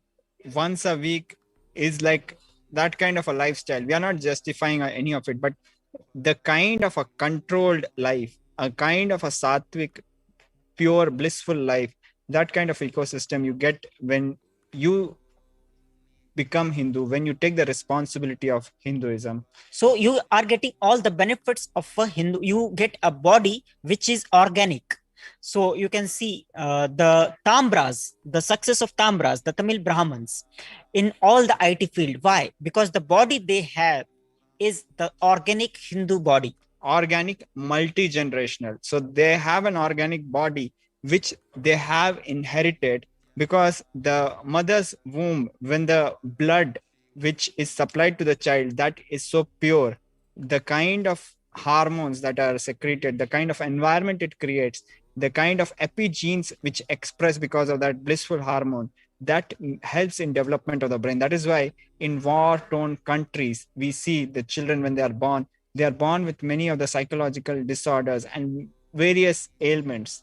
Whereas when children are born in blissful families, they are extremely sharp. They are very, they excel in the academics. It is because the environment matters. So it's not just a single generational organic body, it's a multi-generational organic body, a very rare asset.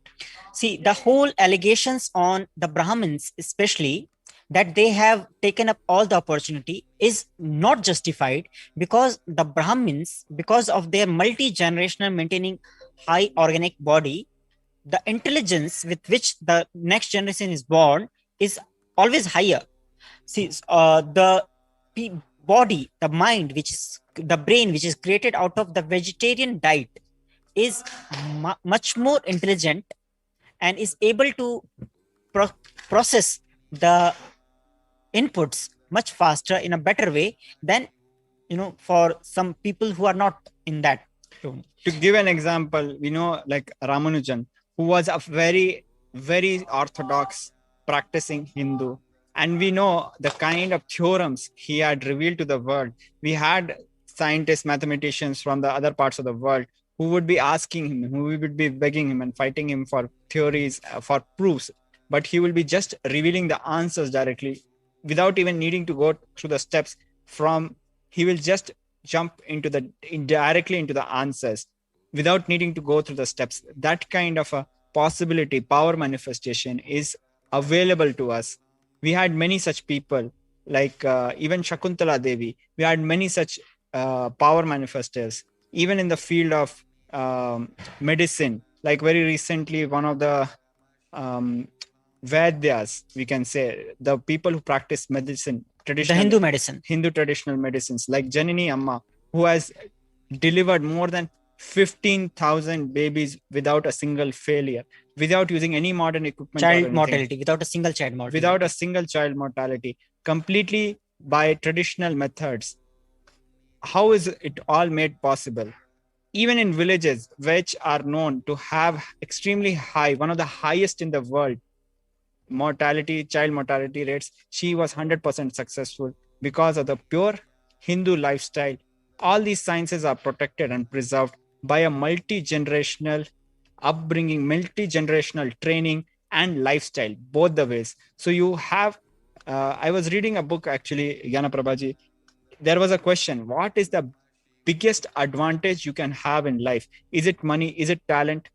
The answer which everybody unanimously accepted is, the best advantage you can have in life is to be born to a privileged family, to some very good parents. That is the biggest advantage you can have as a human being. So that is exactly what you get as a Hindu birth, because fundamentally from the point where you start, you're already ahead.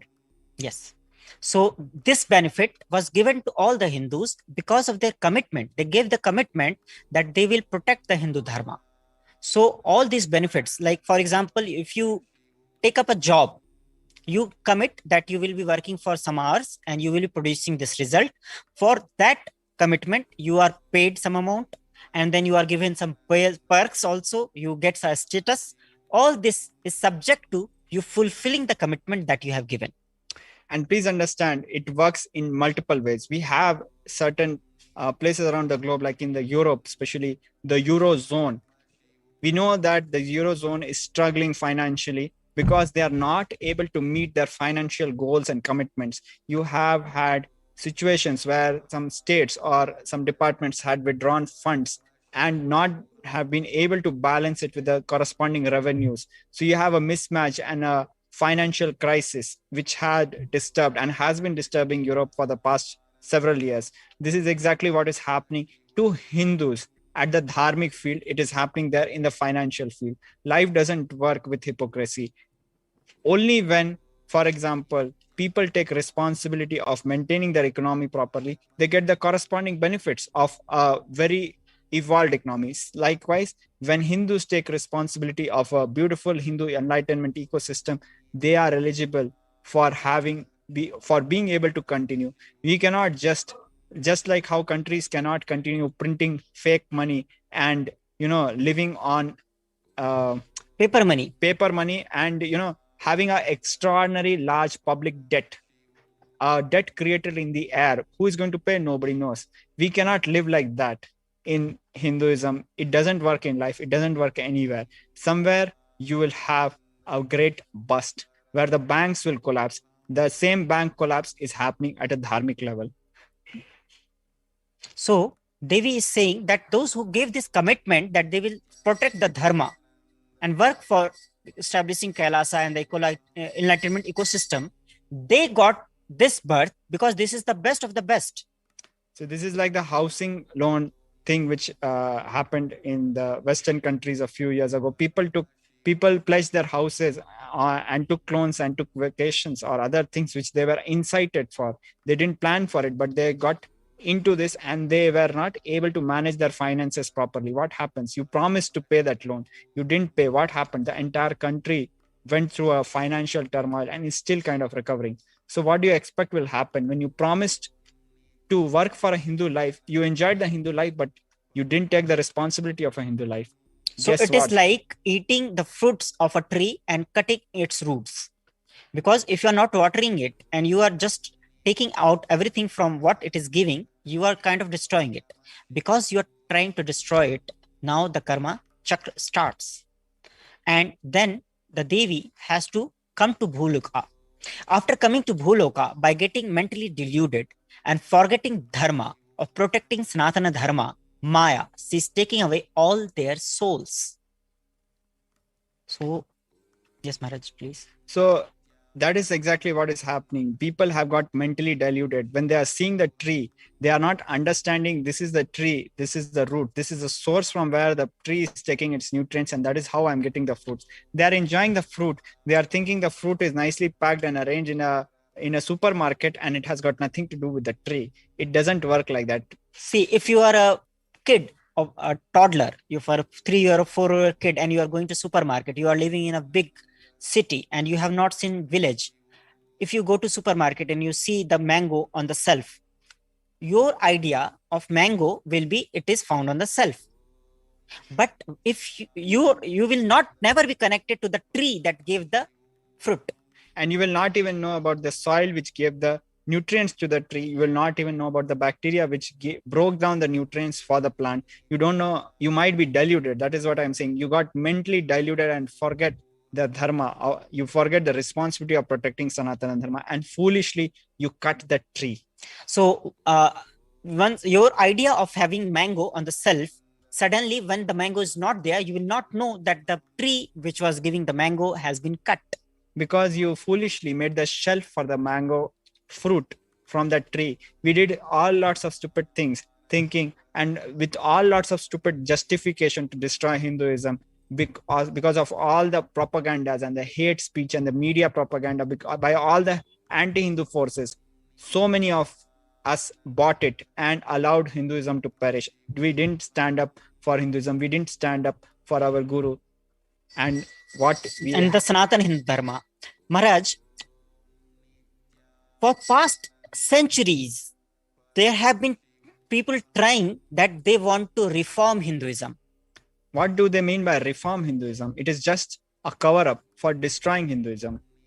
Hinduism does not need reform. It needs revival. It needs practice. It needs people to live it.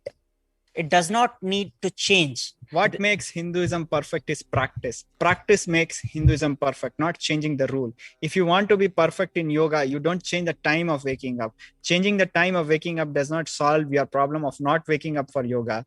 Waking up daily, diligently is going to solve your problem of waking up for yoga. Changing the rules is not going to work because your body is aligned with the cosmic rules. You have to align to cosmic rules. Cosmic rules are not going to align to our whims and fancies. So, after coming to Bhuloka, when we took the decision that, okay, this is the best of the best birth that I can take, and let me go and take the benefits of whatever I get from this. And for this, I will be working and I will be doing the Paramashiva's work of keeping the enlightenment ecosystem safe, to propagate it and to maintain it. But after coming here, seeing the people around who are busy in their pleasures, enjoying the dharma, artha, and kama. Or even having a Rakshasa outlook of life, demonic, destructive outlook of life. So once we saw them, we get deluded. And we subscribe to their lifestyle, forgetting their destiny is very different. Their maturity of their souls is very different. Their cycle, they might be millions of births farther away in terms of maturity than Hindus. Where you are right now. So you are comparing yourself like you are a human being, and you are comparing your food to the food of a lion. You may see, okay, lion is doing hunting and eating. What a great way to have food. And you go back to your forest and you start hunting the animals and you start eating. Then you are at the level of the lion. Then why do you need a human birth? It will be better for you to be born as a lion. That is what Devi is saying, that if your desire is to hunt like a lion, be lion and hunt.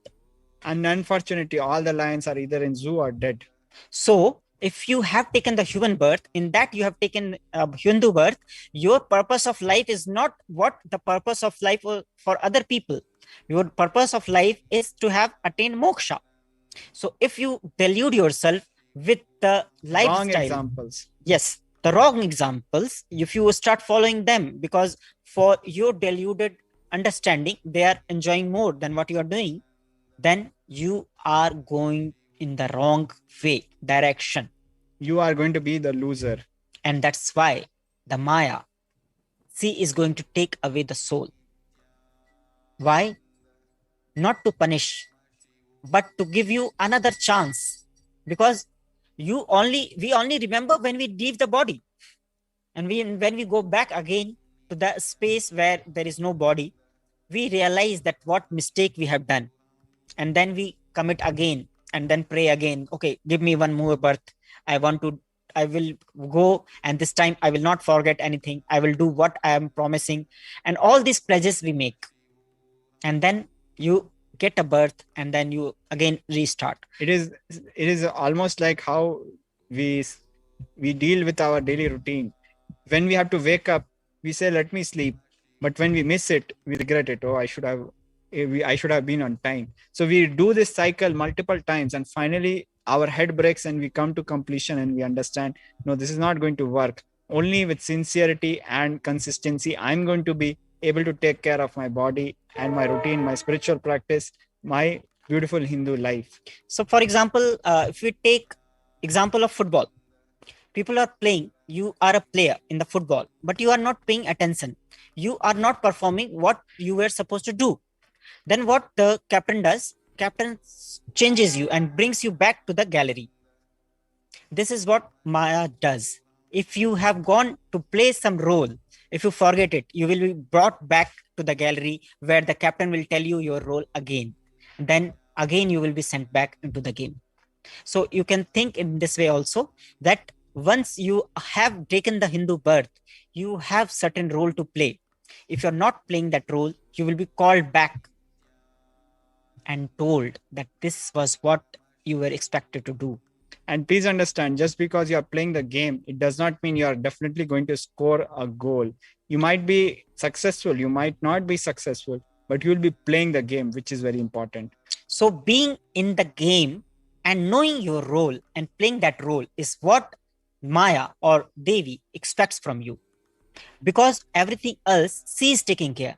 You have to just take care of your part, your role. And your role is only to do what you have committed to do. Nothing more than that. And that is dharma, your natural life, your natural role.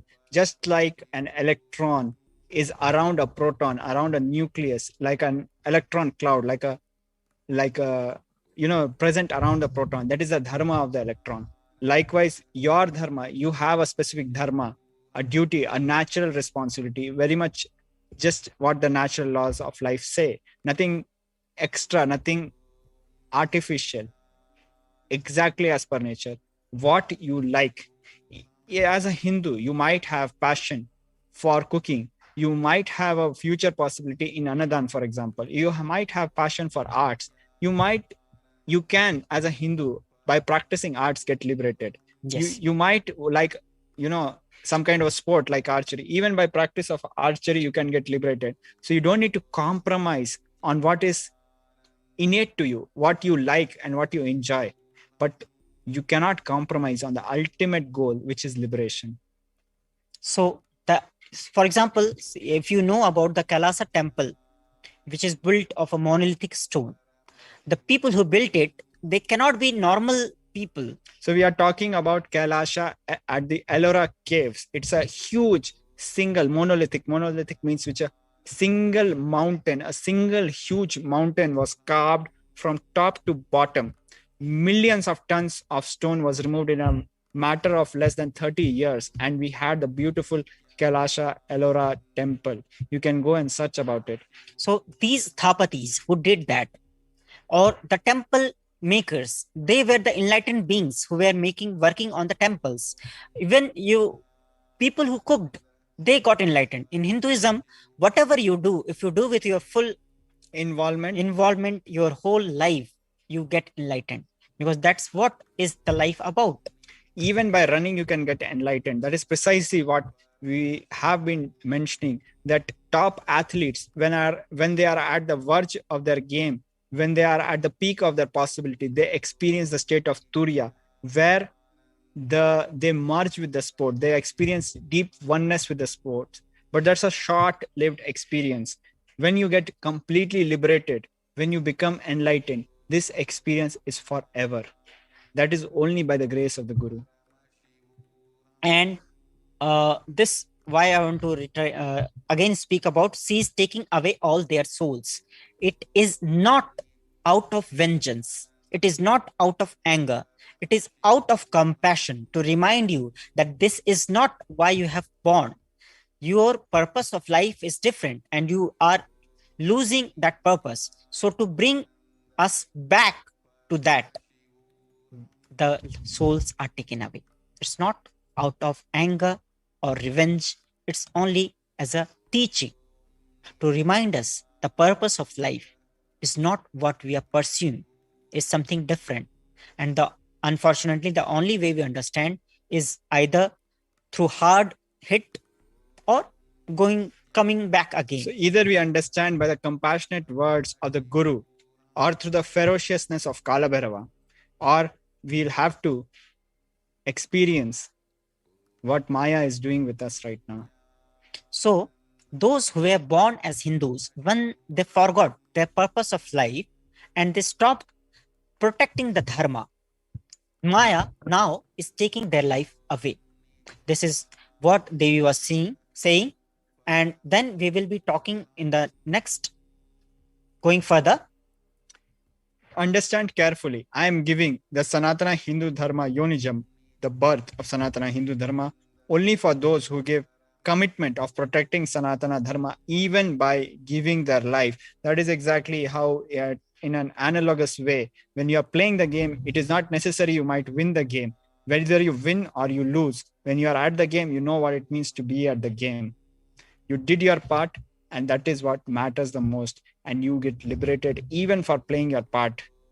So here Devi is saying that those who gave the commitment that they will protect Sanatana Dharma even by giving their life, for them she has given this birth.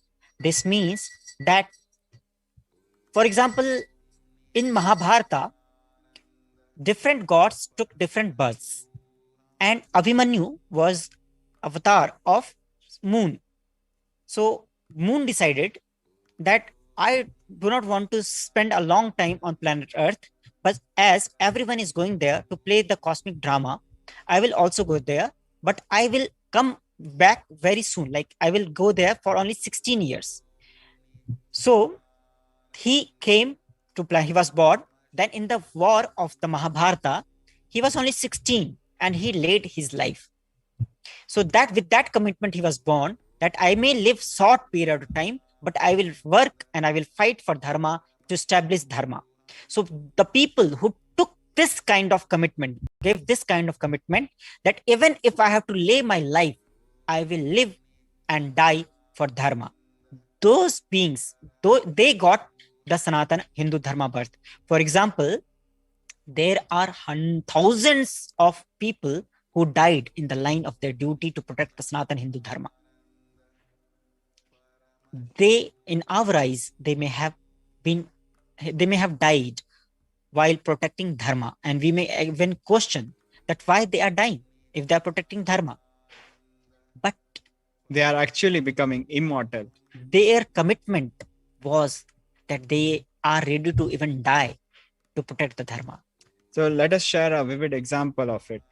We know that when Hindu kingdoms, the Rajput Hindu kingdoms, were being attacked, invaded, and we know the ghastly persecution which the entire families were subjected to. We can't even share it as we are preparing for a very beautiful experience, but we understand that the families were going through a very ghastly experience.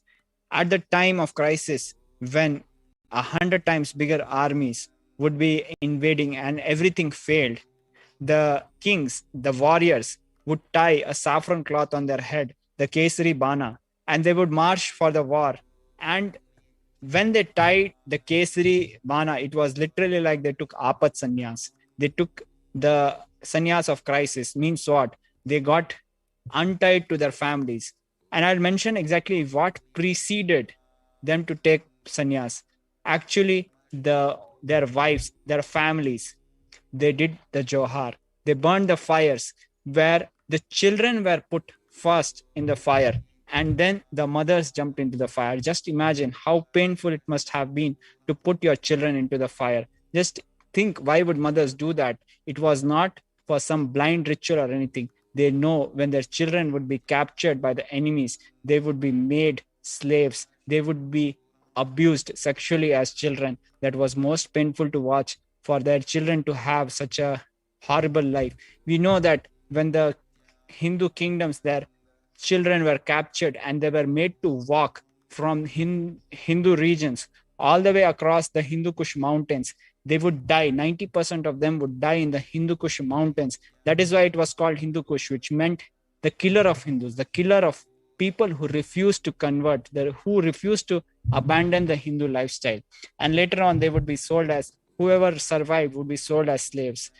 The mothers, they pushed their children first because it was so painful. They couldn't do anything about it. And then they jumped in the fire. And when the warriors saw those flames, they understood they have no attachments left in life. There is no reason to worry. There is nothing there anymore. They got all relationships, they got untied of them. And they tied the Kesari Bana on their head, and they went on the war, and they fought and killed the entire army, and they died or survived, whatever happened. But there was a promise behind this great sacrifice. There was a promise that we will again unite, our family will again unite in the next birth as Hindus. Same families will reunite.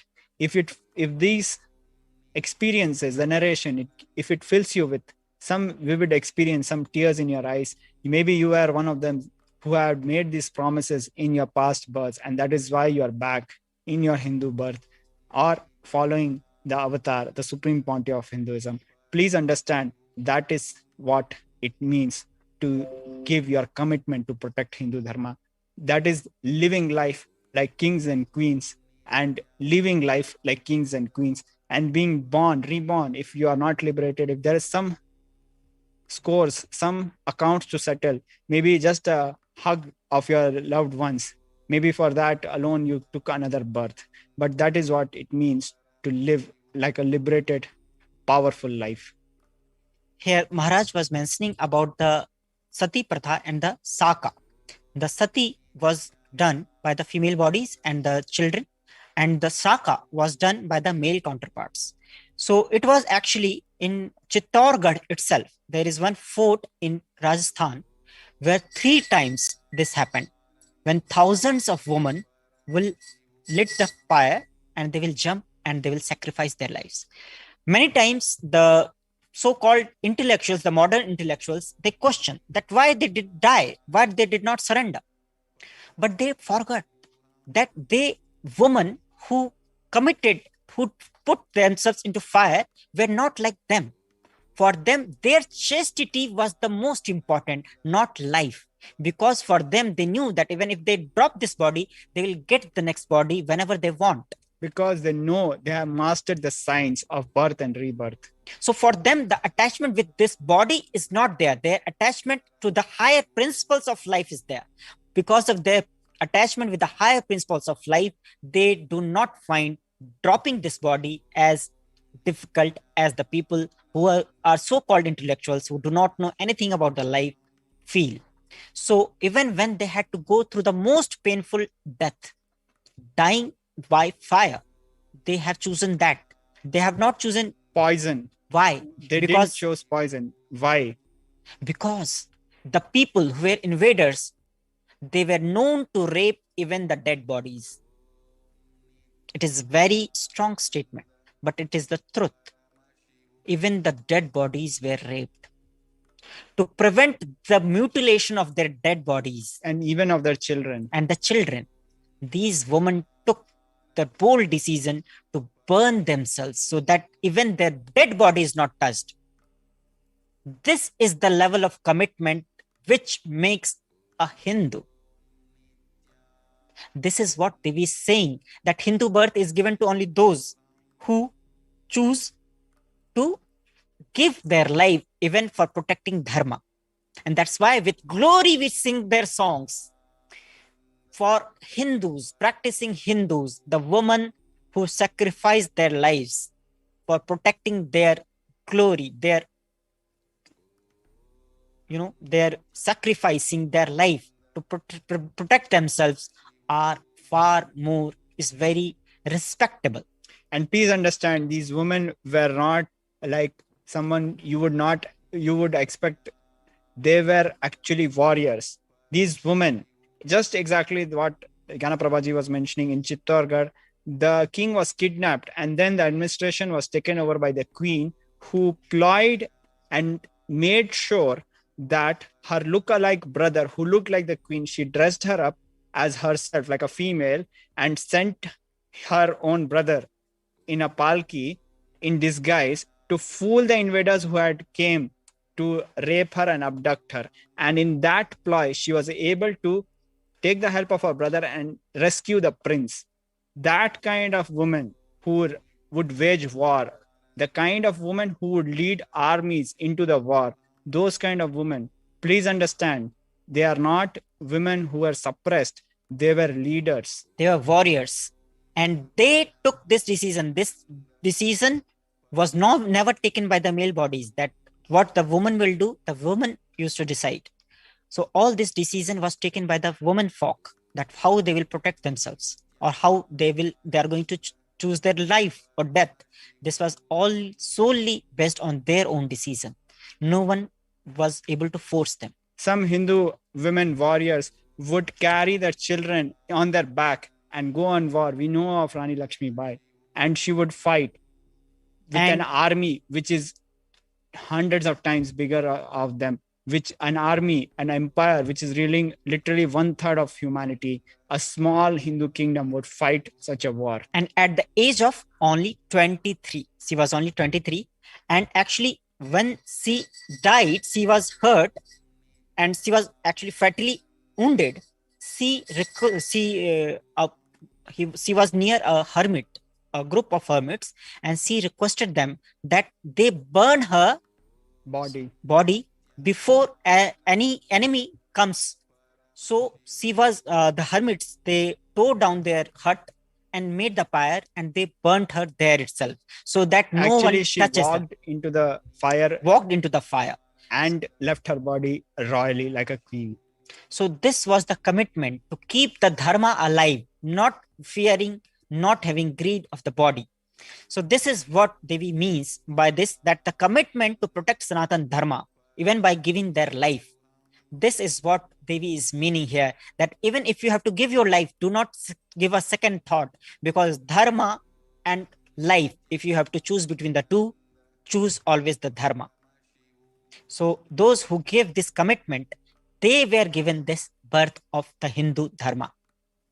After getting the body, the Hindu body from Hindu parents or becoming a practicing Hindu, when we took the body, because of painful deluge, not dropping fear and greed, For those who forgot to protect Sanatana Hindu Dharma, Maya, she will immediately add them all to the list of the people not worthy of living. Exactly how we have been discussing so far.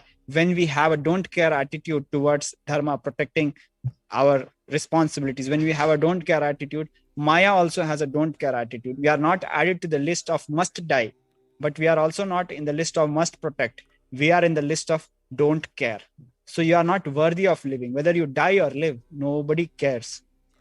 So when we took the body, is after getting the body, because of painful deluge, because during the birth, most of the times, what happens that the baby inside, when he's taking the birth, out of its, because it's born and the process, they forget the purpose of their birth. The forgetfulness happens during the birth. Because of that, we forget that what commitment we have given, and not dropping, because of painful deluge, not dropping fear and greed, and we stick to the fear and greed patterns. We want something and we do not want something. We want something is greed and we do not want something is fear. So once we get caught in this fear and greed, for those who forgot to protect Sanatana Hindu Dharma, of being in this fear and greed pattern, and we forget that the purpose of our life is to protect Sanatana Hindu Dharma, what the Maya does is, she adds them to the list of the people who are not worthy of living. When we have a don't care attitude, Maya adds us to the don't care list. So the categories that Maharaj mentioned, that one category is must protect, must perish, and the third one is I don't care. So those who forget that, they go into the list of not worthy of living. So even if you die or live, Maya does not care. You might survive as a mistake, literally like a mistake. If you survive, it's a mistake. If you die, there's no surprise. See, many times people find that they are at a loss. They do not know why they are living. Suddenly in your life, you wake up and you see that what I am doing, why I am living, what is the purpose of my life. That is the exact time when you should ask this question, that have I understood the purpose of my life? Am I living the purpose of my life, or I have forgotten? Because suddenly when you, between your all pleasures and all your activities, you will suddenly find that this crisis, existential crisis will come to you. You will not know what is the purpose of all this. So that is the question when you have to ask and seek that what is the purpose of your life.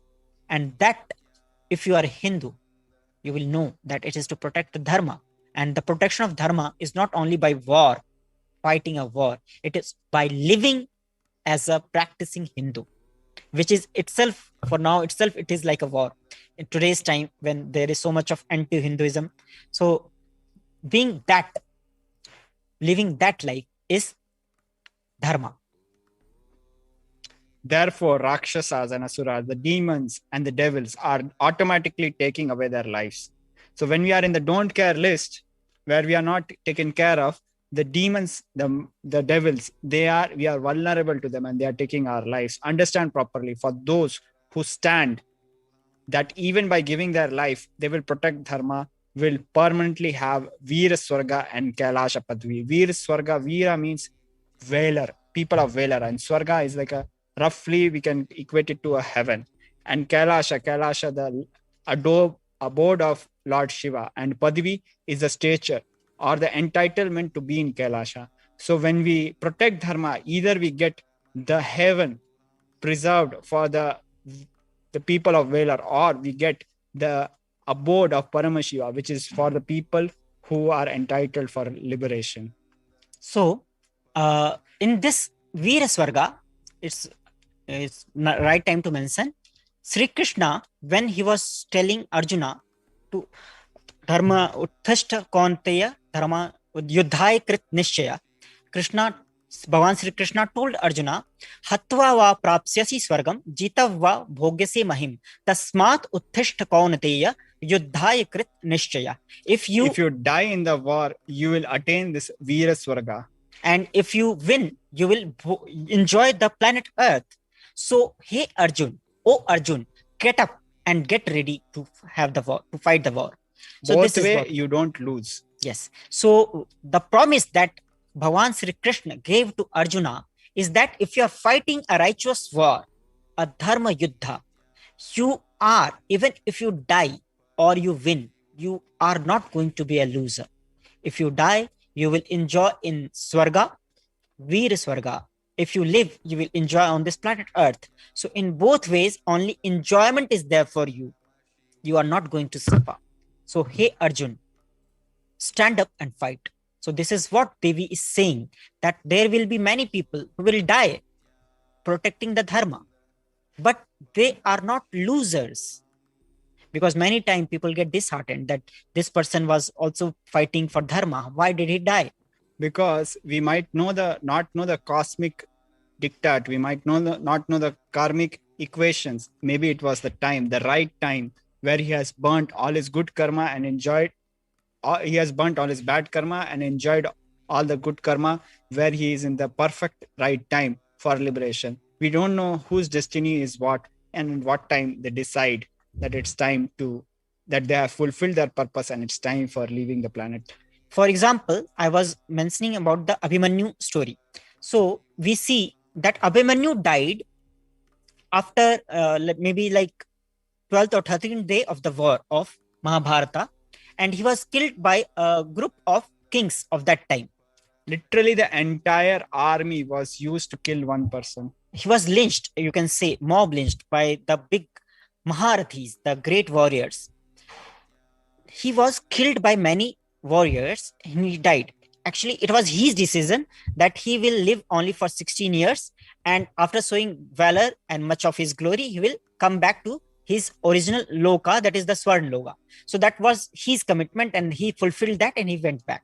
But for the people, onlookers, for them, he died fighting a war in which he was killed unrighteously. That triggered Arjuna, and that made him to behave ferociously, and that made him to win the war. That is the shock treatment that Arjuna got by the death of his son Abhimanyu. So for us, if you are not aware of this story of Abhimanyu's decision to live only 16 years and die on the war field as with valor, you may think that injustice has been done to Abhimanyu. But it is not so. It was his decision. And because of his decision, he died a Viragati, the last end of a valor person. He attended the Viragati. But because his sacrifice, that led to that made Arjuna to decide that now is the time to finish off the people who killed his son unrighteously, and he started fighting with much valor and with much commitment, and then the war ended in another 5 days. So his sacrifice paved the way. So even if someone is dying, we may think that some injustice has been done for our eyes, but it may be the person's commitment, that he may have decided to live only that long or to die that way, because only people who die with glory are remembered. You do not remember someone who rot and died. So if someone has lived with valor and died, you remember them with respect and glory. So why some people die on the way, on the path of dharma? Because they get the Veer Swarga. They may have decided for it, or even if they have not decided for it, they are not going to suffer. They are not losers. So the Veer Swarga Devi is mentioning here is for the people who die in the line of duty for protecting the dharma. And those who are living, they get the Kailasa Padavi. So whether you live or you die, you are not going to be a loser. That is what is the promise in this. This statement by Devi is not only a warning to the people who have forgotten, it is also a promise to the people who are practicing it, that if you are practicing it, do not worry. Even if you die, you are going to be in Veer Swarga and you are going to get the Kailasa Padavi. And please read, it says permanently. Permanently. So there is no fall from these places. For any reason, people who forgot to protect dharma, having the Uttamottam birth of Sanatana Hindu birth, there is no other way for them. There is not a plan B, essentially. That is what it comes to. So for any people who forgot to protect dharma, so those who forgot what is the purpose, there is no other way. You have to come back to this term. You have to realize that this is the duty you are supposed to do, and you have to perform that. That is the only way you are going to get liberated. You are going to get moksha. Sanatana Hindu Dharma, human birth is Uttamottama human birth. Your rights in this world are immense. Your rights are immense as you have the possibility of enlightenment through a Hindu birth. So also your responsibility in this world is large. Protecting dharma is a responsibility. Yes.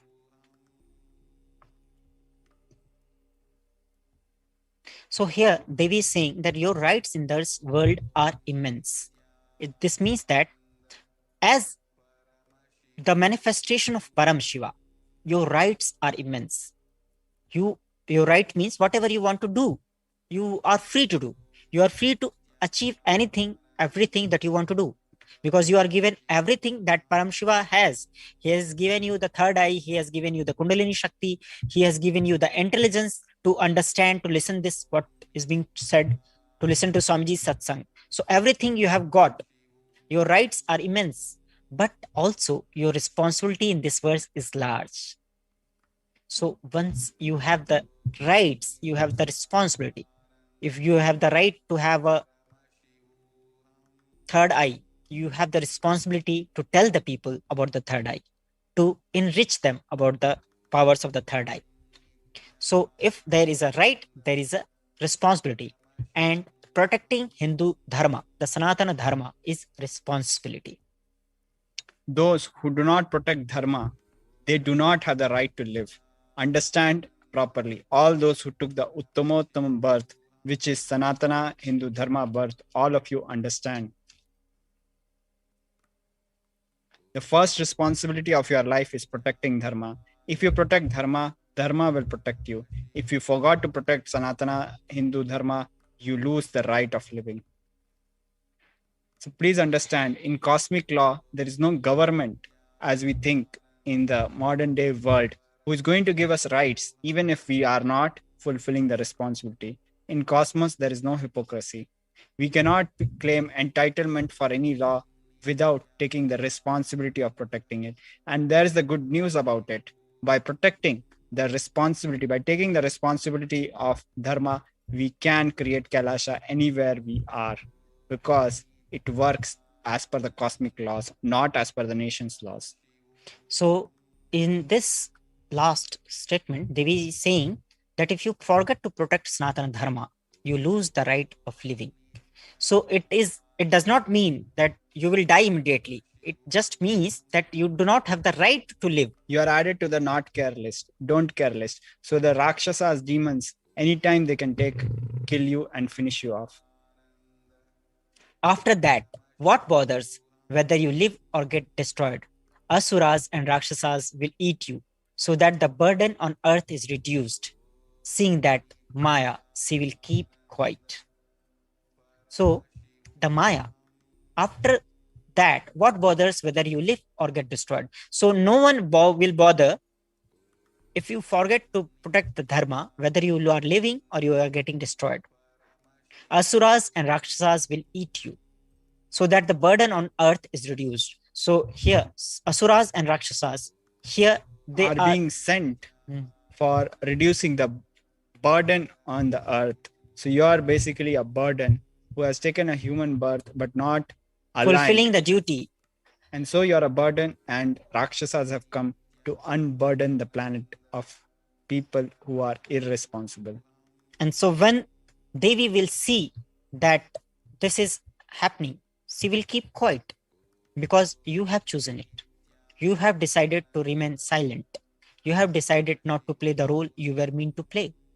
So it is the responsibility, it is the default responsibility that you have taken above you. This is the default result that will come because of your failure to perform the duty, that take up the responsibility.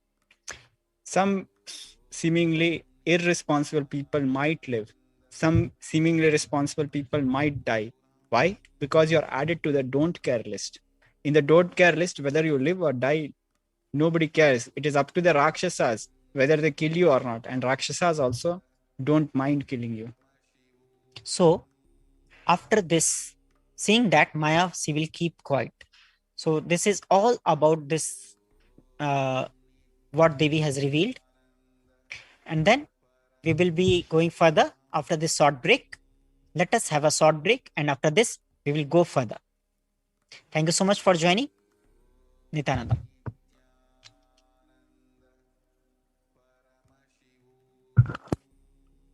There are some great spiritual sciences unique to Hinduism. Subtle, otherworldly, but definitive sign. Manifesting the cosmic beings in Archavatara, deities in Nijavatara, living incarnations is possible. Understand? Kriya Pada of Vedas and Agamas elaborately explain the whole science of making the cosmic beings manifest in Archavatara, deities and Nijavatara, living incarnations, both. During the Bhava Samadhi Darshan, literally those cosmic beings manifest through this body. Just like how they manifest in Archavatara, deity, they manifest in Nijavatara, Pratyakshavatara, and give you all the boons you ask, bless you. You see, each God is an independent intelligence to lead you to enlightenment. Each God is a bridge for you to achieve the Shivatva, the ultimate Shiva consciousness. Krishna is the bridge for you to achieve the Krishna consciousness. But Shiva consciousness, Krishna consciousness, all consciousness is one and the same. Ultimate consciousness only. So that energy itself completely expresses. Just like Radhika, when I see my own sweetness in the mirror, I become eager to taste it. I find that the only way to relish this sweetness is through the constitution of Sri Radhika. Bhava Samadhi Darshan is a window to the infinite expanse of consciousness, allowing us to glimpse the formless in a way that we can understand. It cleanses the karmas of lifetimes. It awakens our biomemory to the space of Paramashiva, the ultimate consciousness, and creates a deep and lasting transformation in us.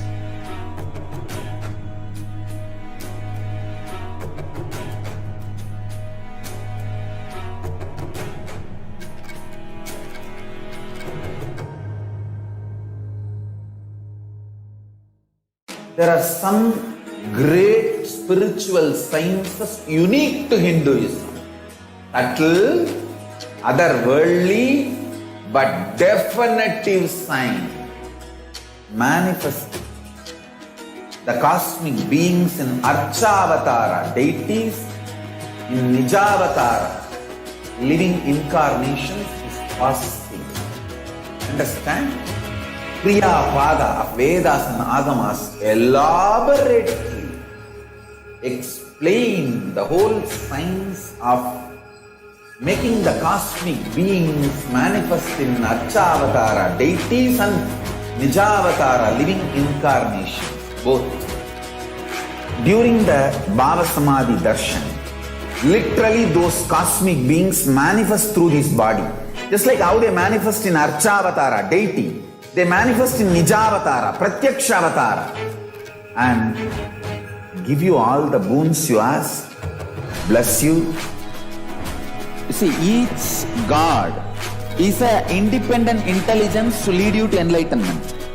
Each God is a bridge for you to achieve the Shivatva, the ultimate Shiva consciousness. Krishna is the bridge for you to achieve the Krishna consciousness. But Shiva consciousness, Krishna consciousness, all consciousness is one and the same. Ultimate consciousness only. So that energy itself completely expresses.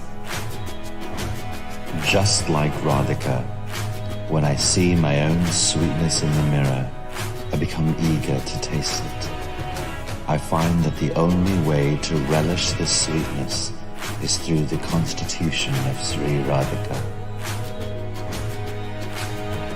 Bhava Samadhi Darshan is a window to the infinite expanse of consciousness, allowing us to glimpse the formless in a way that we can understand. It cleanses the karmas of lifetimes. It awakens our biomemory to the space of Paramashiva, the ultimate consciousness, and creates a deep and lasting transformation in us.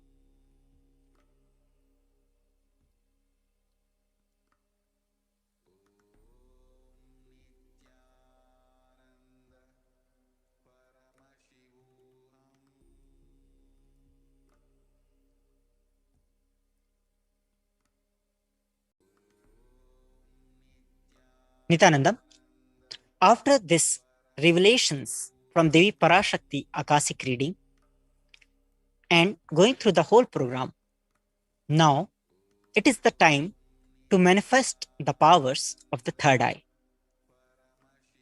Swamiji has made the power of the third eye common and easily available for anyone who decides to manifest them.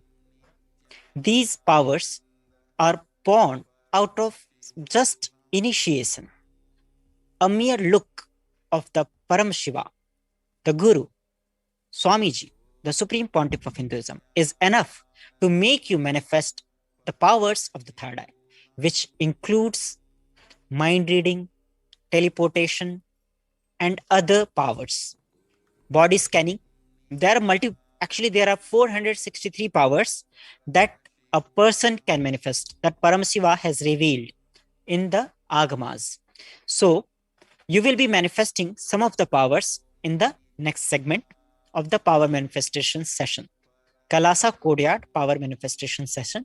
So it is time to prepare ourselves to enter into the power manifestation after this short break. So now let us all get ready to manifest the powers of the third eye. And with this, I thank you all for joining us and giving your important, valuable time to us to listen to these revelations by Devi Parashakti. Thank you so much for joining in. Thank you, Nithyananda.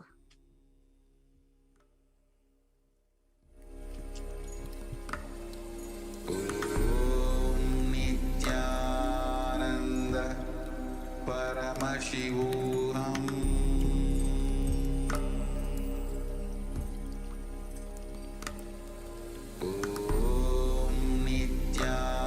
Nithyananda Paramashivoham.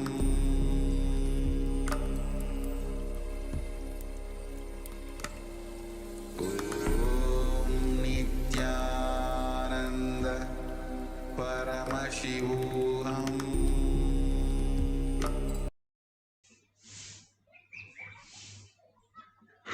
When I see my own sweetness.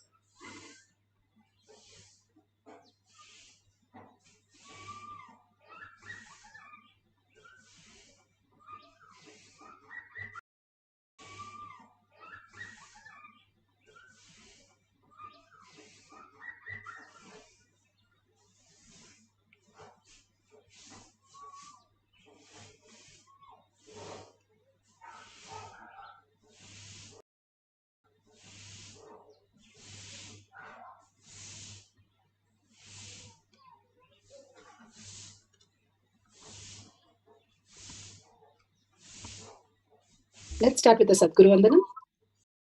Sarvadi Sakshi Bhutam Bhavaditam Trigunarahitam Sadgurum Tam Namami. Let's go through the disclaimers. Security measures. No photography, video, audio recording. Important cautions.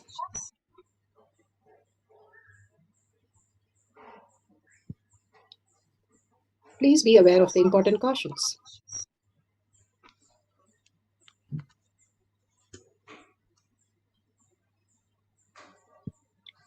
What is power manifestation? Let's hear from Bhagavan himself explaining what is power manifestation.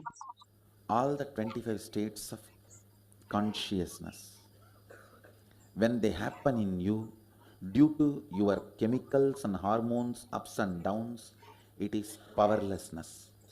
When it happens in you, out of your free will and consciousness, it is powerfulness. That's all. When you fall into sleep, it is powerlessness. When you enter into sleep, it is powerfulness. When you fall into dream, it is powerlessness. When you decide to dream, it is powerfulness.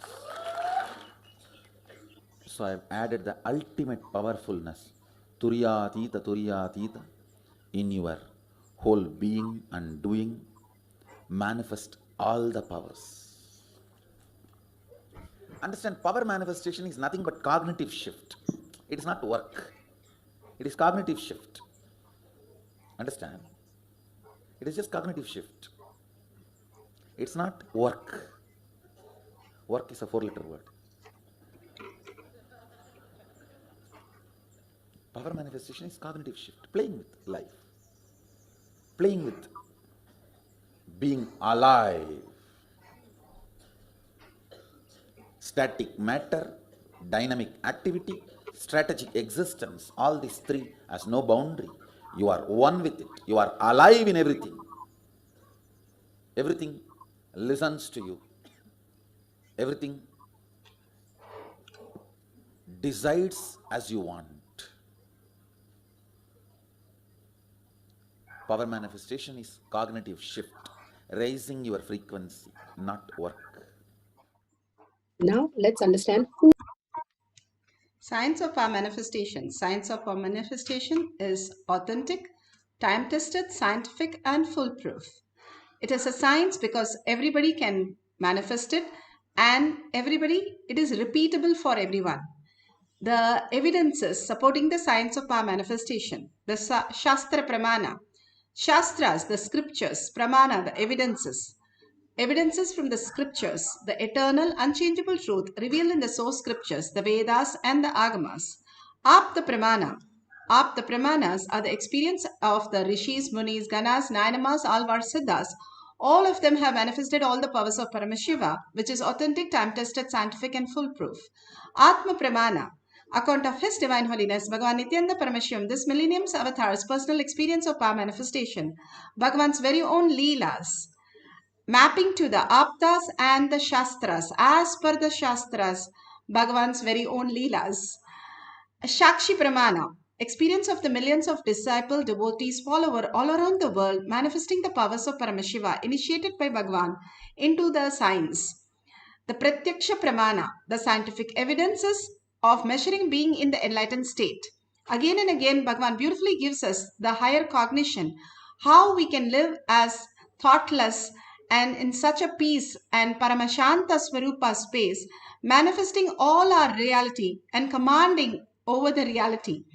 And let's go to the Shastra Pramana to understand the deeper science. The Shastra Pramana are the eternal, unchangeable truth revealed in the source scriptures.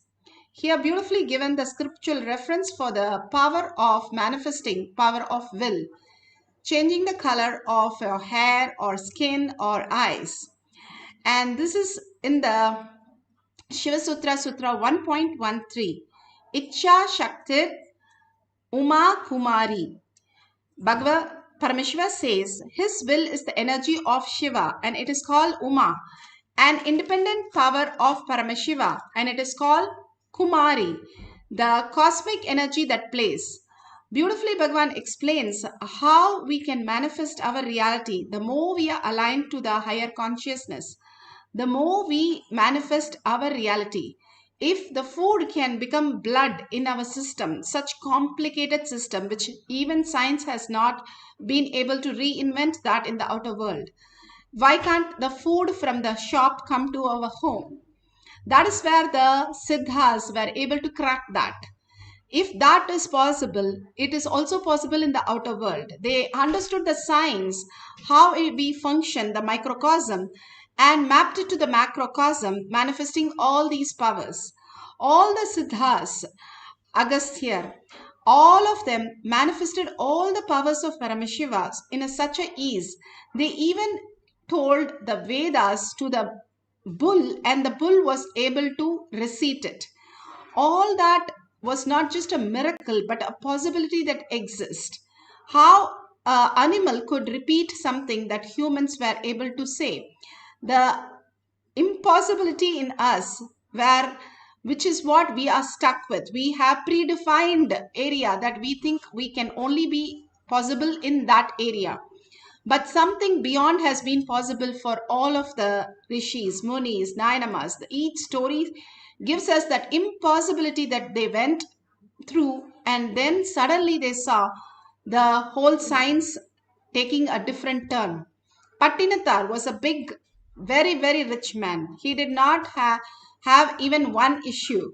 All he understood was when his son, when he went for his business and came back, he gave a piece of letter, and that piece of letter simply read that when you are dead, you cannot take even a broken needle. Then why are you struggling with all these things? He simply got the click, understood the higher reality, and he was able to manifest that reality into his life, that he was manifesting all the powers instead of the wealth. His own sister wanted to kill him because people started talking ill about her brother, and she poisoned in the best thing cake that she made for him, which usually she makes. And when he came, he said, "Oh, you still love me the same way." And he was about to eat, but because of his space that he's integrated to higher self again and again, living only the space of Paramashiva, he saw there was poison in that. And he said simply, "Whatever was given to me, let I give back the same thing back to the house and let it take care." And simply the house started burning. Suttappam. So the food just was thrown on the house and the house started burning. Then the sister realizes that what a space he has now versus how he was before. He's only residing in the oneness space of Paramashiva. And now he has the power not just to manifest wealth, but something beyond himself as the reality. He is wanting to know the truth, how he exists, who he is, and what is that he came here for, which is eternal, which is not going to be dying in few years, and we are going to lose out everything. What is that I can perceive? Something in me, which is reminding me again and again that I am eternal. That he started focusing, Pattinathar, and simply started doing the miracles. He was a businessman. He did not have any miracle or anything, but he was a good at heart. The only thing now he understood was he has something beyond that he can manifest as his reality. That very simple thing that all of us can manifest once we align. That is why Bhagavan says simple integrity. Simple integrity is your higher self, who you are, again and again aligning to that. Simply you will start seeing life changes from predetermined to free will. Simply starts happening how you want to function in this world as ultimate reality, not getting disturbed by the what is happening in the world, but something beyond who you are in completely bliss and completion and satisfaction that we earn every day to go to sleep. We don't earn for something like that more than a sleep. Whatever we get, we want finally a sleep, because that is the core who we are. We want to get rid of ourself, our mind, and experience that oneness space with Paramashiva. But that is unconscious. Still, we are not experiencing that, even though that exists for us as a stopgap. but there is something which we can experience as in oneness and manifest as our will. Bhagavan beautifully teaches us that signs in the power manifestation after each of the powerful cognition, diksha, darshan, initiation, so that we start manifesting in our life, each one of our life, the Paramashiva, Parashakti space that we have come here to celebrate and manifest all our reality. So here Bhagavan is giving us the Apta Pramana and Atma Pramana. Apta Pramanas are the Rishis, Munis, Ganas, Nainamas, Alvars, Siddhas who have manifested all these powers. Here we have Muruga. He is fighting with battle between Muruga and Surapadma. His brother of Surapadma and all others, Asuras, perished on the 6th day. The battle between the Lord Muruga and Surapadma, the lance of the Lord Muruga pierced the body of Surapadma, who got himself transformed into a frightful mango tree, and he broke him into two halves. One half he made it as a peacock, and one half he made it as the rooster as his symbol, and one as his vehicle. This was clearly telling us how the Surapadma had the power to become a mango tree, and we had Muruga who can make the mango tree into a peacock. All this was just done as a power of will. Simply, the beautiful space was told as a story for all of us to experience. The ultimate was able to manifest as reality. This is from Skanda Purana, section 2, chapter 35. All these refer us again and back and forth into there's something beyond us which is manifesting our life, which is running our system, all the complicated system of our brain, of our heart, lungs, and breathing. If you're asked to do a job 365 days all the time, we would not do it, even though it is the most important for us. But something else is happening that is manifesting as reality in our body. That is the microcosm. The same thing can happen when we understand how simply the things function in our life. That Paramashiva is who functions our life even in spite of us. Even now he's functioning. And we put the stamp saying that I did this, I got this, I know this. And we mess up the whole thing and we put a stamp for the credits. The beautiful space that we experience is the oneness space with Paramashiva and manifest as reality. Bhagavan is here clearly explaining of power of will. Let's hear from Bhagavan.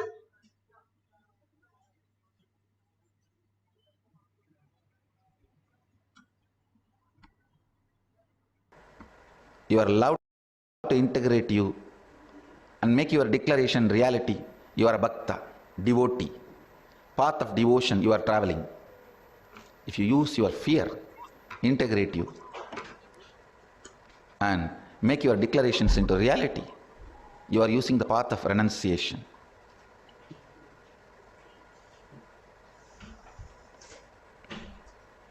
I tell you, always use your love to integrate you. That will be most sweet, safest path.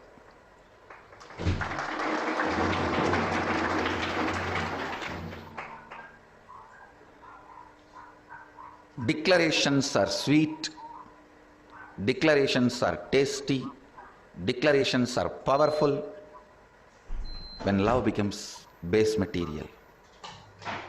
When the love is a lubricant, will is so powerful. I tell you, some of the very simple things I can tell you. Even while you are manifesting powers, your son or a daughter, somebody has already started manifesting the power. Have them near you in your lap. Let them sit around you. You will start manifesting the power. And I tell you, if you keep your parents, father, mother, or father-in-law, mother-in-law, in their old age with you, you will have the best old age when you are getting old, because your biomemory will learn to go through that peacefully. Understand? If you have your father-in-law, mother-in-law, father, mother with you when they are old and take care of them, it's a training for your biomemory to face your old age. You won't be shocked, you will not be surprised, you will not be shaken, you will not be terrorized when you face your old age. Whenever our devotees take care of their parents, love is a powerful lubricant to integrate your whole and make a will. It's a science. If you have a kid which manifests extraordinary powers, whose Kundalini is awakened, then I can experientially show you. When you are initiated into third eye, if you are struggling to manifest the power, have your son or daughter, your kid who is manifesting the power next to you, you will see your biomemory catches and manifests the power just like that in few seconds. Because love is a powerful lubrication for your will to get integrated. So start with that love, being in that space of love. Listen, listen.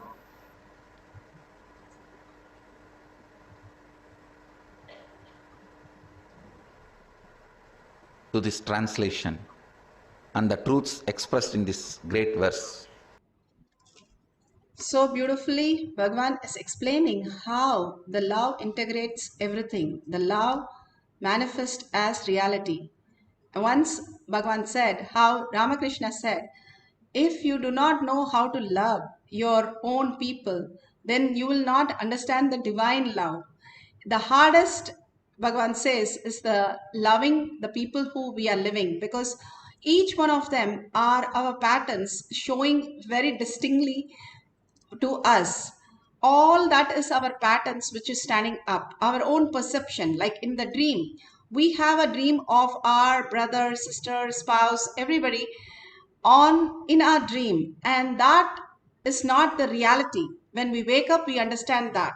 Same way, now also we are projecting our incompletion as each character of our life, and then we are experiencing incompletions, chaos, confusion. If we understand those are nothing but our own projection of each person that we are experiencing, we will understand deeper and we'll start settling the correction in us instead of them. Because we are looking at the mirror, no point in putting a paster on the mirror. When we understand that something is there in us, we have to shift. That is exactly what we are doing continuously. We think that love, if you experience with the people who you live, you are in such a beautiful space. But if you have some incompletion with people, that's job or the home, the closest people who we interact every single day, how we are, the inner image, the outer image, others image and life image, has to understand that how we function is completely from our point. If we understand the higher signs, we will not get into incompletion, jealousy, greedy, because we know they are the projection, they are in the mirror. What's the point in getting jealous of the mirror? It is our own projection of everything, our reality. The Paramashiva space in us is the only thing which is real. All others are our own projection. What we are doing in the dream is we are doing carrying over in a bigger dream right now. The existential reality exists in a much different way at a quantum space as a complete different possibility. But we are deluded into the thinking of what people are is nothing but they are against us, or they don't like us, or there is something wrong with us, or they are not giving us. Whatever we are holding is not there. It is in us where we need to shift. And that's what happens in the power manifestation. When we learn to shift the cognition in us, life also shifts outside for us and manifests as huge auspiciousness. Again and again, Bhagavan gives us power manifestation to do that shift in the outer world, which is starting from the inner space, that we experience the oneness space with Paramashiva. Now let's go to the instruction guidelines of manifesting the power of will. If you have the Jnananjan in your Kantamala, take it and apply in your third eye and your temples, the 3 points that Bhagavan has mentioned. If you can record this video, it's beautiful, or take a picture of the spot, mark the spot where you're going to change the color. Make sure it's changing 5 to 10 shades different. Do not accept anything slower than that. But if you started manifesting, you have the Kundalini experience or something has changed a little bit, you can start celebrating by sharing to get more and more manifestation happen. We study for 25 years to understand the science outside. Here, this is a science about our own self, our own life, how we are going to exist eternally on this space of consciousness. This science is more important than anything that we are going to carry. And all that which we are playing with, the toys that we have as job, as people, all that is not going to come with us more than our this birth. Something there is beyond that is functioning in us. Let's focus on that to manifest the powers of Paramashiva and really see the changes that happen in us. That shifts outer world reality also. Now mark the spot clearly and take a picture, and let's start manifesting the powers. Let's sit straight with your head, neck and spine in a straight line. Remember Paramashiva in your third eye. Again and again bring Parashakti, Paramashiva in your third eye. That oneness space, that's what Bhagavan says. When you love your own people, then you'll know how to love the divine inside you, because you're not clutched by any other engagement. The appointments and engagement that you give for so many other things, which is not important. When you withdraw from that and engage yourself to the higher self, you are naturally, you'll be so loving, overflowing with joy, overflowing with compassion, because you know the higher reality. You don't have the same problem with fighting with a toy with a small kid when you grow up to become a bigger person, because you know that is so simple problem to solve. Same way, you will not have the anger, incompletion, if you understand that your higher reality, that your consciousness, Paramashiva, you can manifest anything you want. So where is the question of jealousy? Who are you jealous of? You can't be jealous of your own hand. So it cannot be possible. The only thing you will understand is the higher science and higher reality. So absolute unclutching from anything that you know other than Paramashiva. Paramashiva, Parashakti, the whole inner space, if you fill with them, simply you will see a new reality be born, and the way you function will start shifting from the way you understand the world and understand how you are functioning right now. It's higher intelligence, higher possibility, higher grandeur way of living, Bhagavan says. And that is the Tyaga. Why do we call that as Tyaga if we are moving to the higher self? Because we are so stuck and got engaged into all our anger and incompletion. When we have to let go something which is not us, we call it Tyaga. And be in the oneness, Shaktipada, deep love that goes on expanding, expanding, expanding in your inner space and falls into the deepest gratitude of oneness with Paramashiva. The more you understand, the more you will start cherishing, because that's the original space of you which gets fulfilled when you are with Paramashiva. Nothing other than that can fulfill, because dream cannot fulfill us. If somebody gives you a change in the dream or ice cream in the dream, that's not going to be helping. Same way, nothing in this life can satisfy you, because you're after your dream. How can it fulfill? So we keep on trying in different ways, but nothing will work, because what we lost is not in the dream. What we lost is in reality. So we have to find that. The Paramashiva space in us. You are Paramashiva, you are Parashakti. Bhagavan says, even as a small child or you're in the deathbed, you are Paramashiva. Whether you know it, accept it, or Do not accept it. You are that because you are functioning, you are breathing. Even which is non-manifesting like matter is also Paramashiva. He goes to the next level of extent to say everything that exists is Paramashiva. Intensely chant the Mahavakya to create the space. Even Ravana, who did 1,000 years tapas, have to chant to lift the Vimana. So let us chant, not just listen to the chanting that we are playing, but chant the Mahavakya intensely. And these are little and simplest exercise for us to experience the oneness with Paramashiva. When we chant the Mahavakya intensely, because Bhagavan has given the step-by-step process for us to experience, when we go by the process, step by step, we will experience the oneness and manifest as powers. All we need to do is sit back, sit straight with your head, neck and spine in a straight line. Bring Paramashiva Parashakti as your visualization, verbalization. Remember who remembers these things, the energy and the matter. Beyond that, there is something which remembers and which manifests as matter, as energy. What is that? Be more attentive to that, more engaged to that I am Paramashiva. And chant the Mahavakya intensely, melting yourself into it. And simply the body and mind disappears and something new starts appearing as manifestation. You can simply witness the whole space by chanting the Mahavakya intensely. Let's start the first cycle by chanting the Mahavakya. Please make sure the place you want to change the color of your skin or your hair or your eyes, take a picture of it, and let's start chanting the Mahavakya and see what Parashakti gives as prasada. Let's be in oneness with Shaktipada, with Paramashiva, and chant the Mahavakya. Nithyananda Paramashivoham. Nithyananda Paramashivoham.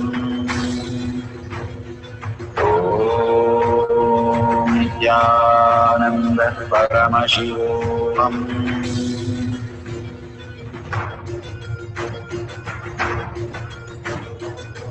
Paramashivoham, Paramashivoham.